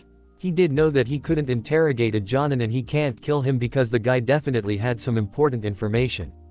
He had to stretch this fight for as long as possible until some other Jonin could arrive. Hayate nodded. It's Gecko Hayate Uzumaki-san. I must admit you are fighting well. Hayate-san, can you get some other Jonin here? I don't know for how much longer I can keep it up with him. Hate nodded, but as he started limping towards the T&I department. Baki saw this. If that Proctor gets away, our cover will be blown. Baki opened his fan and biting his thumb made a vertical line of blood on the fan with his bloodied finger. Summoning Jutsu, quick beheading dance. He yelled, waving the fan with as much force possible. Along with the huge gusts of wind, 3 weasels appeared, armed with scythes, and moved at binding speeds towards both Naruto and Hayate, as the currents of wind destroyed everything on their path. Naruto knew this time he had to take a chance. More chakra. Kurama. This time a 4th tail appeared in his chakra as he held out his hand. Naruto had till that point only trained with up to 3 tails worth of Kurama's chakra. As soon as the 4th tail appeared, the blonde experienced an excruciating pain all over his body and he began to tremble. You might be able to hold it just for 2 minutes. Your body isn't fully adapted to 4 tails worth of chakra, Kurama warned. Don't worry, Kurama, I won't take more than a minute to get this over with. Naruto replied with a thumbs up. Hayate's eyes widened in shock as a spiraling sphere of blue chakra was formed in Naruto's hands. Naruto poured some of Kurama's chakra into the Rasengan and it got bigger to the size of a football. As the weasels moved towards him, Naruto charged towards them head-on. Rasengann. Naruto yelled as his jutsu collided with the weasels and threw them away, dispelling them. The currents of wind also couldn't do any damage to the blonde or the Rasengan in his hand. Within fraction of a second the blonde was in front of Baki. For the sand Jonin, things appeared to go in slow motion as Naruto retracted his Rasengan and head-butted him with all his strength. The head hit him in the chest, knocked the air out of his lungs, and the Jonin went flying into another wall, some 20 feet away. This time, upon colliding with the wall, he was immediately knocked out for good. But Naruto was out of breath as well. He had stayed for almost half an hour in the TailBeast chakra cloak, going from 1 tail up to 4 tails. He was also a bit exhausted from the training he had done the whole day. Naruto's cloak as well as his Rasengan disappeared and he got to his knees panting. He also couldn't stop trembling from the strained four tails of Kurama's chakra put on his body. Kurama's chakra was not something to be toyed with after all. What do you know, I just defeated a Jonin by myself. I guess I should get a battle fan like that, they are really cool. Naruto said, chuckling mostly to himself. Then he suddenly felt another spike of killing intent on his back. On my 6 o'clock. Suddenly he heard a cry from a known voice as he felt a hand pushing him away. No. And then that was followed by another cry of pain. When Naruto looked back, his eyes widened in horror as a sharp pain penetrated his chest. Lying right there where he was moments ago was Hinata, with a kunai stuck into her stomach, and standing over her was Kabuto. Naruto's mind went blank, but his heart began burning in rage, and even before Kurama could react, Naruto had already drawn 4 tails worth of chakra again, by pure instinct. His body again started trembling, but Naruto didn't even register the pain. His mind couldn't process anything other than tearing Kabuto into shreds right then and there. Kabuto, perhaps for the first time, or perhaps the second time, after accidentally killing his own adoptive mother figure in Iwa in his life, began having second thoughts about his actions. For the first time, the former elite spy of Danzo's foundation and Orochimaru's right-hand man was afraid for his own safety. The amount of killing intent Naruto was leaking instinctively was just that paralyzing and terrifying. To his credit, the master spy was still able to move. But before he could as much as take a step back, or start preemptively healing himself, Naruto was upon him, and Kabuto received perhaps the most vicious punch of his life ever, right on his gut. His world went dark, even before he could feel the pain from it. The white-haired ninja was sent flying into the trunk of a nearby tree and got stuck in it. Naruto was far from done with him. Subconsciously he was trying to pull more and more chakra from Kurama. Only due to the fox's determined resistance, could he not go up to 6 tails then and there. Naruto snapped out of it. Hinata-chan needs your help. Kushina shouted out. Mothers do have some inexplicable influence over their children, their words work, when all else fails. Naruto immediately snapped back into attention. Focus on Hinata, Naru-chan, she needs you right now. Kushina repeated, this time with a more reassuring voice. Naruto immediately ran to his girlfriend. As he saw her state, he began trembling in fear and despair. For he could make out that Hinata was stabbed in the liver, blood was gushing out of the wound, and she couldn't even breathe without feeling pain. Her wound was life-threatening. No, Hinata number. No. No. Naruto yelled as tears were rushing from his eyes as he got to her and pulled her into his lap. The Hyuga also had tears in her eyes due to the extreme pain she was in, but she still managed to smile. Hayate, who was limping towards the T&I and couldn't get enough time to save either of the two teens, quickly made his way towards the hospital, inwardly cursing himself for being so useless in the fight. Flashback 15 minutes earlier, Kanahagakure General Hospital. Hinata was looking forward to seeing her beloved blonde who should have been there at least half an hour before. She was feeling uneasy as well. Naruto-kun is not one to be late. What's holding him up? The Hyuga thought to herself. She then activated her Byakugan to check up if Naruto was anywhere close to the hospital. She saw him at the very edge of her vision. That's Naruto-kun. He is using the Kyuubi's chakra and he is fighting. His enemy looks at least Jonin level from the chakra reserves. Wait, there's someone hiding behind those trees. He looks at least Chunin level from the chakra reserves. Naruto-kun could be in danger. No. She then immediately jumped out of the window and made her way towards the abandoned building where Naruto was fighting. However, being unconscious for almost a month and regaining her senses just the day before, Hinata was still weak and couldn't move as fast as she would like to. On a normal day she could have got to Naruto's location in a little more than 5 minutes, but this time it took her almost double the time. As she reached the site of the fight, she found Naruto on his knees, panting, and his opponent knocked out. She was relieved for a moment, thinking that her love was safe, but that relief was short-lived as she saw the person that had been observing the fight in hiding quickly sneak his way to her. Naruto. By pure instinct she charged up as much chakra into her feet as possible, as leapt towards him and pushed him out of harm's way, yelling, no. She didn't know earlier if she had it in her to sacrifice herself for her love, but she was very proud of herself for being brave enough to do so. Even as she got stabbed, the 2 in the liver no less, she didn't have any regrets. She was finally able to do something for him.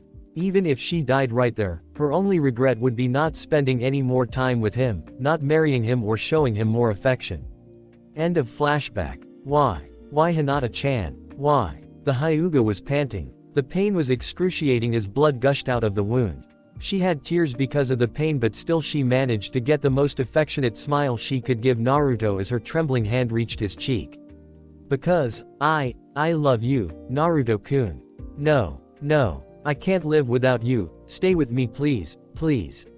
Naruto cried and trembled. He didn't know what to do and he couldn't even think what he would do if Hinata stopped breathing.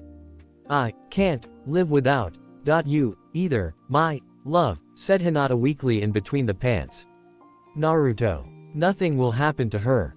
Do as I say, Kurama said loudly from the mindscape. The blonde immediately stopped trembling and got his wits back.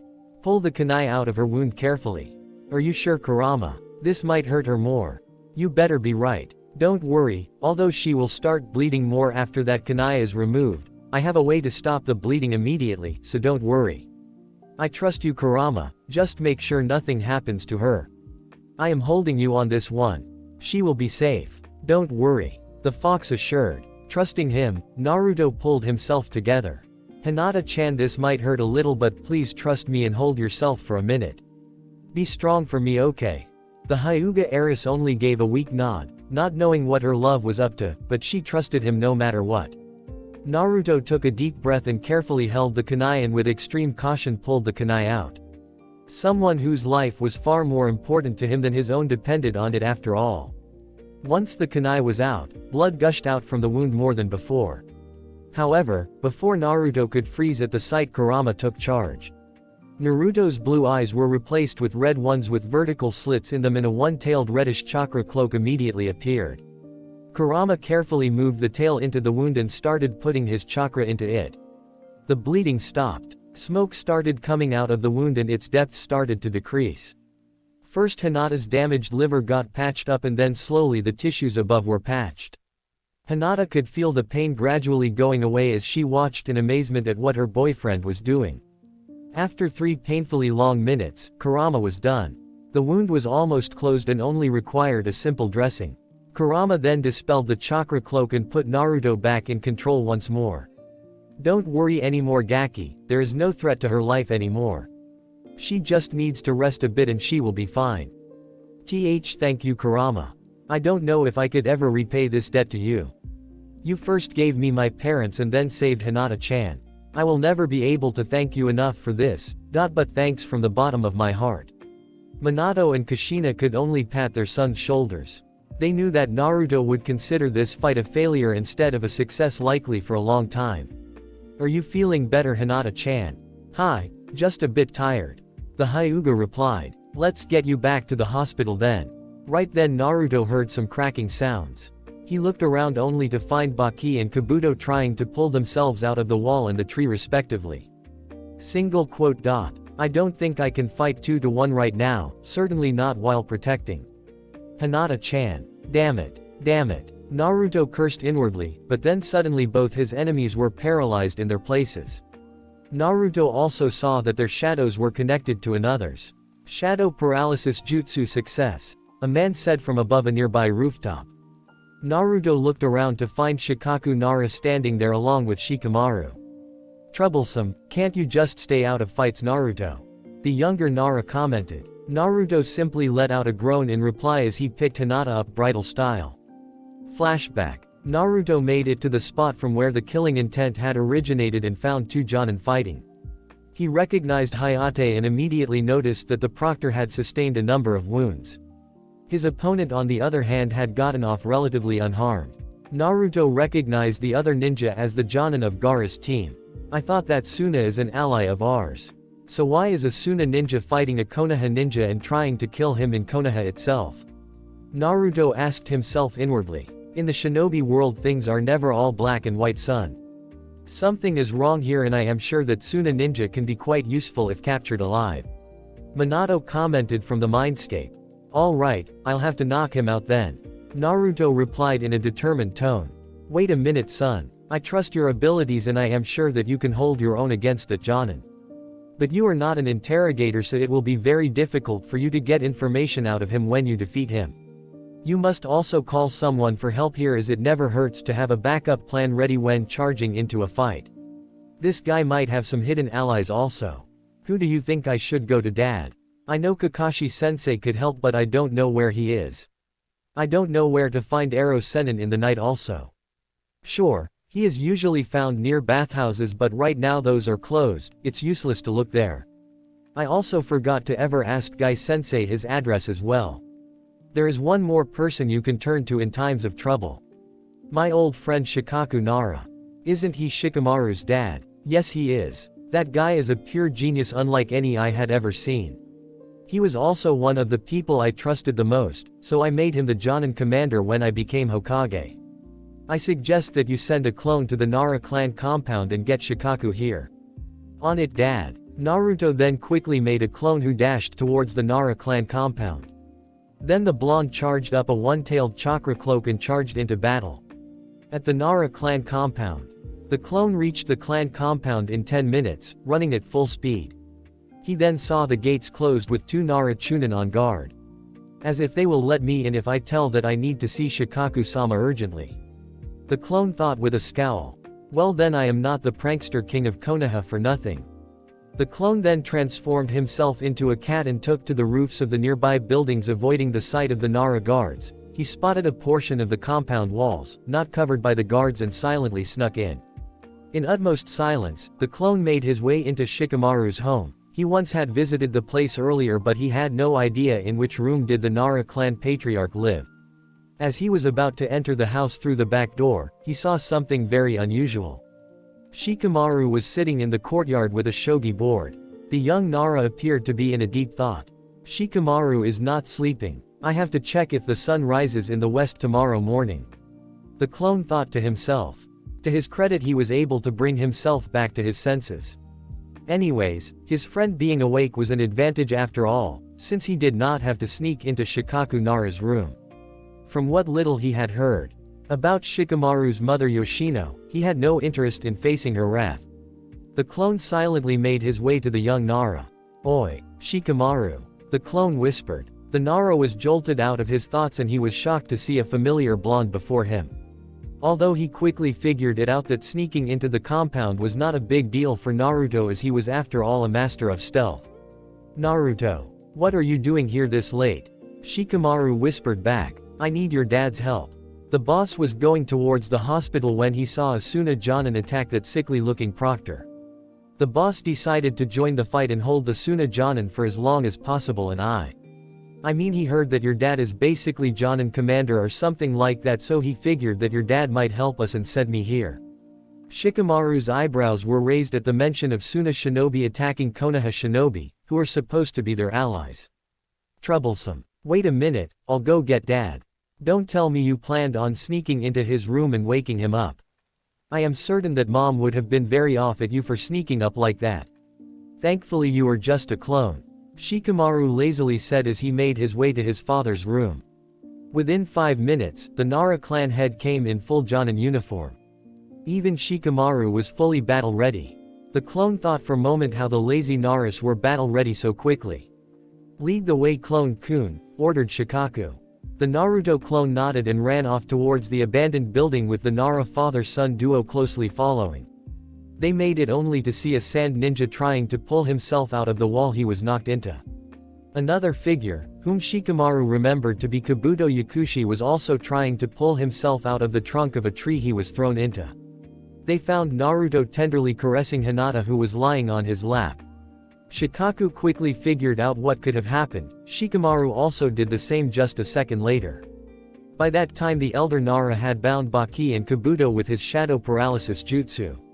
Shikamaru was also intrigued by the way his blonde friend was behaving with the shy Hyuga. Of course he knew how Hinata felt towards Naruto. But for Naruto to not only take notice of those feelings but also possibly return them was something surprising. Not beyond the realm of possibilities, but certainly surprising. Flashback ends. Troublesome, can't you just stay out of fights, Naruto? Shikamaru asked while he let out a yawn. Naruto only groaned in reply and muttered something about lazy geniuses trying to act cool as he picked Hinata up bridal style, making her blush a deep shade of red. At the same time, Ibiki, the head of the T&I division and some Anbu members, who were alerted by a shadow clone from Shikaku dropped to the ground. The Anbu proceeded to knock both Baki and Kabuto out and applied tags of chakra-suppressing seals on their foreheads and bound their hands with chakra-suppressing handcuffs. "You did a great job, Uzumaki, and thanks for alerting us, Shikaku-san. Now let us take over from here. We'll get all the information out of them," said Ibiki. "It'll be better if you get something out of them by the time the finals start tomorrow morning. I have a feeling that something troublesome is going to happen during the final rounds tomorrow. I will send Inoichi to help you out," said Shikaku as he retracted his shadow and jumped down from the roof to the teens. Ibiki nodded and then he and the Anbu, along with their now unconscious captives, disappeared in a swirl of leaves. "It seems you two are all right," Shikaku said to Naruto, who nodded with a bit of hesitation. "Hinata-chan, she could have." Naruto struggled to utter the next word, then his girlfriend placed a hand on his cheek which calmed him down. "Let's get to the hospital, we will discuss everything there," the Nara patriarch suggested, and the teens nodded. The four then took to the roofs as they made their way towards the hospital, with Naruto carrying a still blushing Hinata bridal style. Another chapter done. For those who think that Naruto should not have been able to defeat Baki, well, that guy was sort of a one-trick pony in the canon. Even after giving him the fan, I couldn't make him any more powerful. Every time he's made an appearance, he looked like fodder to me, and by accessing 3 to 4 tails worth of Kurama's chakra and a perfected Rasengan, Naruto is already mid to high Chunin level, so it is not too drastic that he defeated a fodder Jonin in a fight. As for Kabuto, poor fella didn't even get the time to react. As for Naruto not noticing his presence earlier, my argument is that Kabuto, being the master spy he is able to hide his malice well. He also doesn't make a single move until Naruto gets done with Baki and then tires out. Being exhausted, Naruto was not fully on guard. Naruto couldn't detect Kabuto until the very last moment. In the earlier chapter, I made it clear, even when off guard, Naruto would still be able to detect negative emotions, but at the very last moment and at that point, he was just too exhausted to move quickly. "Meeting your lover's parents. Let's get to the hospital, we will discuss everything there," the Nara patriarch suggested, and the teens nodded. The four then took to the roofs, as they made their way towards the hospital, with Naruto carrying a still blushing Hinata bridal style. Shikaku and the teens reached the hospital in a little more than 5 minutes. They saw a still injured Hayate leading 3 medic nins who were protesting about him still being injured. "It's all right, Hayate, I have brought the kids here, and you should go and get yourself treated," Shikaku ordered the wounded Jonin. Hayate nodded and one of the medic nins helped him back into the hospital. "I assume that young Hinata was in the hospital. It would be helpful if you can lead us to her room," the Nara clan head asked another medic nin present, who immediately complied. When the group got to Hinata's room, Naruto, Shikamaru and Shikaku waited outside as medic nin and nurses checked on Hinata.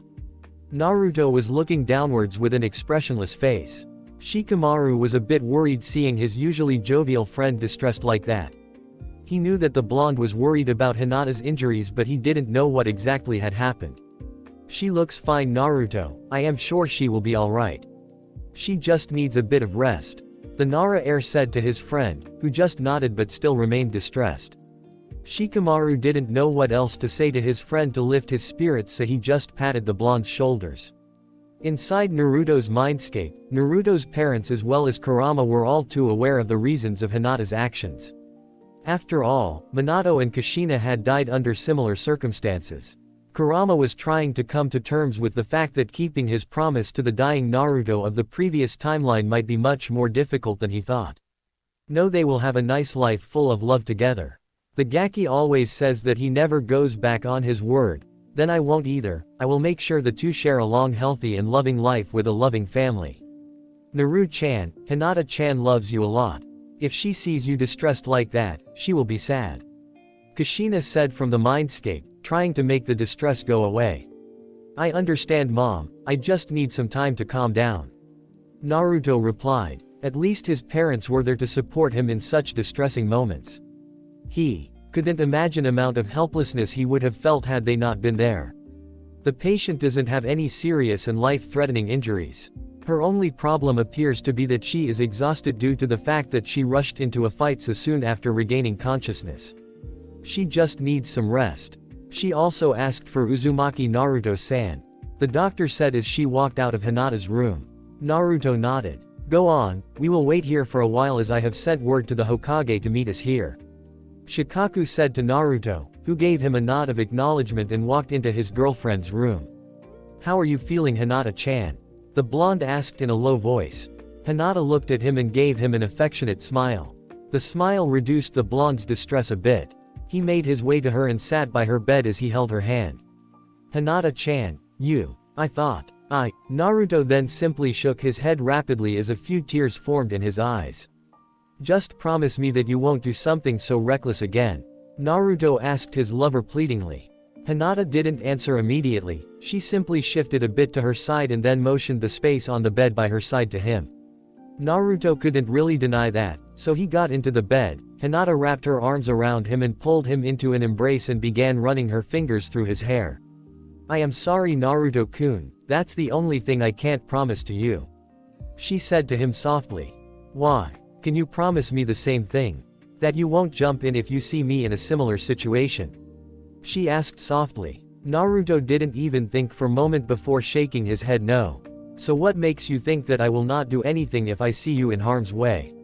I don't regret what I did and I will gladly do it again. Maybe you don't know that, but if it weren't for you, I could have never become a ninja. I have drawn confidence from watching you take on all that hatred that the villagers throw upon you with a smile. Your attitude of not giving up stirred up the confidence in me. I have been admiring you since that day when you saved me from those bullies. After that I kept watching you face all those glares, while still trying your best to help those in need even though nobody acknowledged you for it. Seeing that, I started working to the best of my abilities to be strong enough to not only solve the issues of my clan and gain my father's acknowledgement but also someday be able to stand by your side and face your challenges together with you. Finally today I was able to stand up for you and do something for you. I am very happy and proud of myself right now and I will gladly do it again and again for you. But just know that even if something happens to me, I will be watching over you, be there for you and love you forever. This was perhaps the longest Hinata had ever spoken without stuttering. She then simply tightened her embrace and pressed his head into her chest. I will always be with you, Naruto-kun, she whispered. Naruto simply wrapped his arms around her and hugged her tightly. Son, we would like to talk to her, Minato said from Naruto's mindscape. Huh, are you sure, Dad? I mean, I would be glad to have you too. I mean, meet her, but you did want to keep everything secret, so. It's okay, Naru-chan, she can be trusted. Besides, I can't really wait anymore to meet my future daughter-in-law, Kushina said. Naruto could swear he saw stars in his mom's eyes and he blushed heavily at the mention of future daughter-in-law comment. So how exactly do I get her here? As you two are already in physical contact, Naruto again blushed. Just ask her to focus on you, which I am certain she already is doing, so it won't be too difficult to get her here. Okay, I guess. Back in the real world. Hinata-chan, there are some people who kinda want to meet you, in my mind. The Hyuga heiress, still tightly holding Naruto in her chest, was obviously confused. What do you mean by in your mind? Naruto-kun, well, I am not exactly sure how to explain it, so just hold me and focus on me, okay? I am already focused on you, my hero. Hinata teased as she closed her eyes and tried to think about her boyfriend while continuing caressing his spiky hair. Suddenly she felt a tugging sensation as if somebody was pulling her. Then she felt like falling down for 1 or 2 seconds before she landed on a place full of lush green grass. At some distance, she saw snow-covered mountains, while there were some hills around the place here and there and a beautiful 2-storied house in the middle. A gentle breeze was blowing and although the sun was overhead, the place was really beautiful. After meeting his parents, Naruto's mindscape was getting brighter and more beautiful with each passing day. Finally, after getting hooked up with Hinata, his mindscape took the current shape. Then she found Naruto, who took her hand in his and gave her a grin.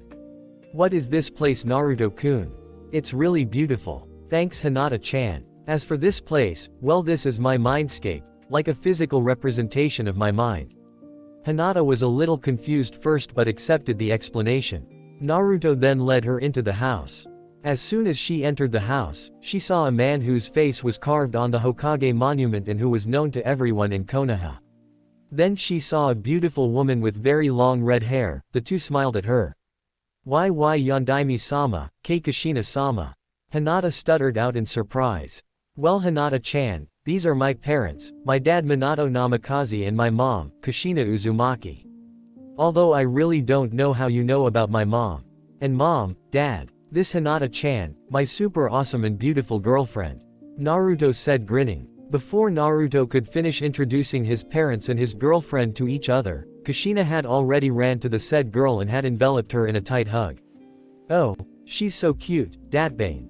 She also looks a lot like Hitomi, don't you think, Minato-kun? Hi, she looks a lot like your best friend, said Minato smiling. It's a pleasure to finally meet my son's guardian, he added. The Hyuga girl, released seconds ago from Kushina's tight hug, could only nod and blush as she was a little out of breath. The pleasure's mine, Hokage-sama, Hinata said finally after catching her breath and gave the man a bow.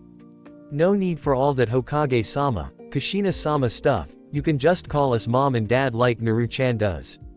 Kushina said, making the Hyuga girl blush. Oh okay, Ka-san. See, that's better, Datbane. Now I understand from where Naruto-kun got his verbal tic and his over-energetic attitude. Hinata thought. Anyo. Ka-san, aren't you, supposed to be dead, so how are you here, in Naruto-kun's mind? And, why did Minato-san seal the Kyuubi into Naruto-kun? Hinata asked the two adults in a little serious tone. Oh, I forgot about Kurama, wait a second, Hinata-chan. Oi, Kurama, where are you dozing off this time? Well, he usually stays in the valley, on the western side. Kushina replied. Minato took them there with a snap of his fingers. Now Hinata was face to face with a creature, whom she had only heard and read about. Obviously she was scared, who wouldn't when you were face to face with a gigantic fox with 9 tails that was several hundred feet high, like a mountain. Kurama as usual was dozing off. Hinata flinched a bit and grabbed Naruto's shirt.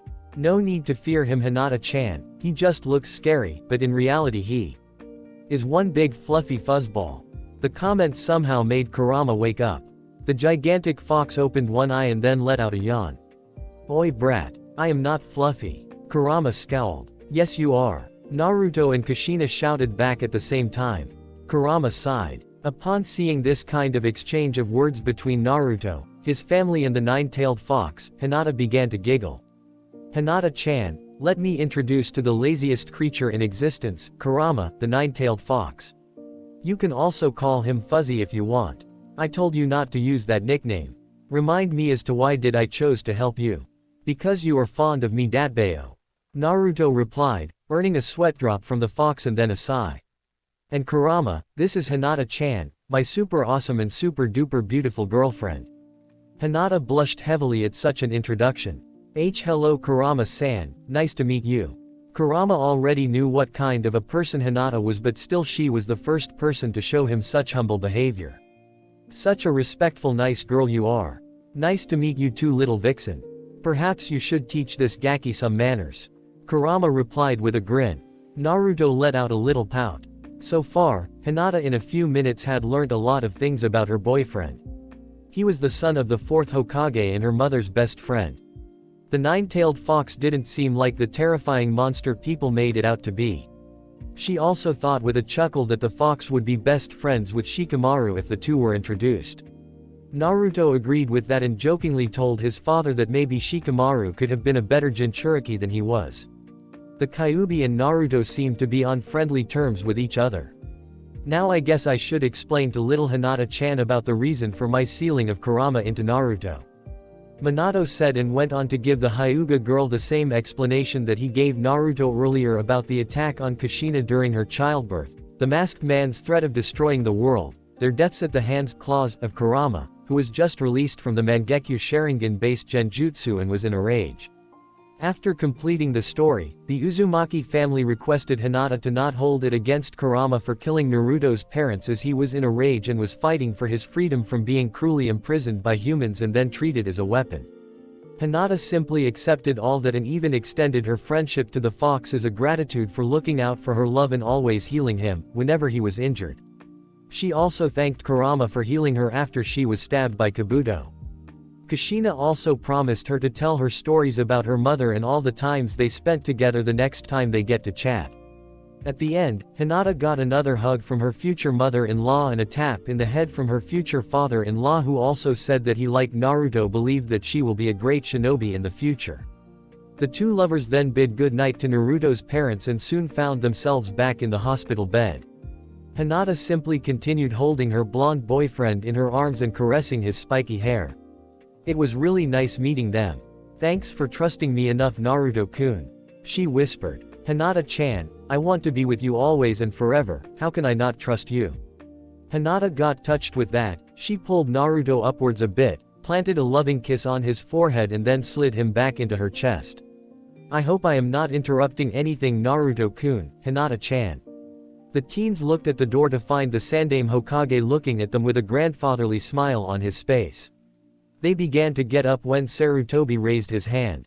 It's okay, you two, you have more than earned the right to rest. I really didn't want to disturb you two at such late hours, but as the Hokage I need to hear from Naruto, his point of view about the fight that took place near the abandoned house. It's okay, Gigi, I understand.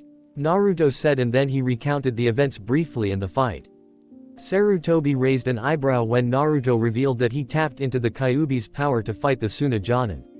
Since when are you able to tap into the Kyuubi's chakra consciously, Naruto? I drew it first during my team's mission in the Wave Country. Then again, during my training with Ero Sennin, a day after the preliminaries, he made me meet the Kyuubi and draw his chakra to summon the Toad boss Gamabunta. Since then it became easier, bit by bit, to draw the fox's chakra during our training, and I also took extra training from Gai Sensei, which helped me get stronger physically. Ero Sennin also gave me tips about meditation, which greatly helped me in gathering the fox's chakra. Hiruzen nodded in understanding. He had allowed Jiraiya to begin training the blonde. He would later ask the Gama Sannin to file a detailed report of Naruto's training so far. Also, he was aware of Naruto's training with Maida Gai. The explanation about being able to use the Kyuubi's chakra was reasonable. The Hokage also had more pressing concerns, especially figuring out the reason Asuna shinobi attacked a Konoha shinobi in Konoha itself, which could at the very least cause a serious diplomatic incident. Also, the Konoha genin Kabuto Yakushi's involvement in the whole matter was very concerning. The old man, due to his concern for Naruto, had visited the blonde first. To discover him in the arms of the Hyuga heiress was a pleasant surprise. But now he needed to get a detailed report of the incident from the Jonin present in the area, Gecko Hayate. Both of you did an admirable job today. You displayed that the will of fire burns brightly in your hearts. I am proud of both of you. You two will get the payment of an A-rank mission for this after the exams are over. Also, as much as I would like to exempt Naruto from competing in the final rounds of the Chunin exams, I can't do that, as for now we have to keep this whole matter secret. However, I will delay your match. Earlier it was decided that Naruto's match will be the first one next morning, but I have decided to move your match to the second last one. You can come to the arena tomorrow at least 1.5 hours late. This is the least I can do for you, Naruto. I understand, Gigi. Thanks for considering. I really needed some rest now. If it's not too much trouble, just let us know why that damned Jonin attacked Hayate-san and what the has that Kabuto got in all this. I think you have a right to know that as you participated in the fight, so I will let you know after the exams. For now, rest well. I wish you all the best for tomorrow's final matches, Naruto. Now I need to get going. Have a good night, kids. The old Hokage smiled as he walked away from the hospital room. The two lovebirds then drifted off to sleep in each other's arms.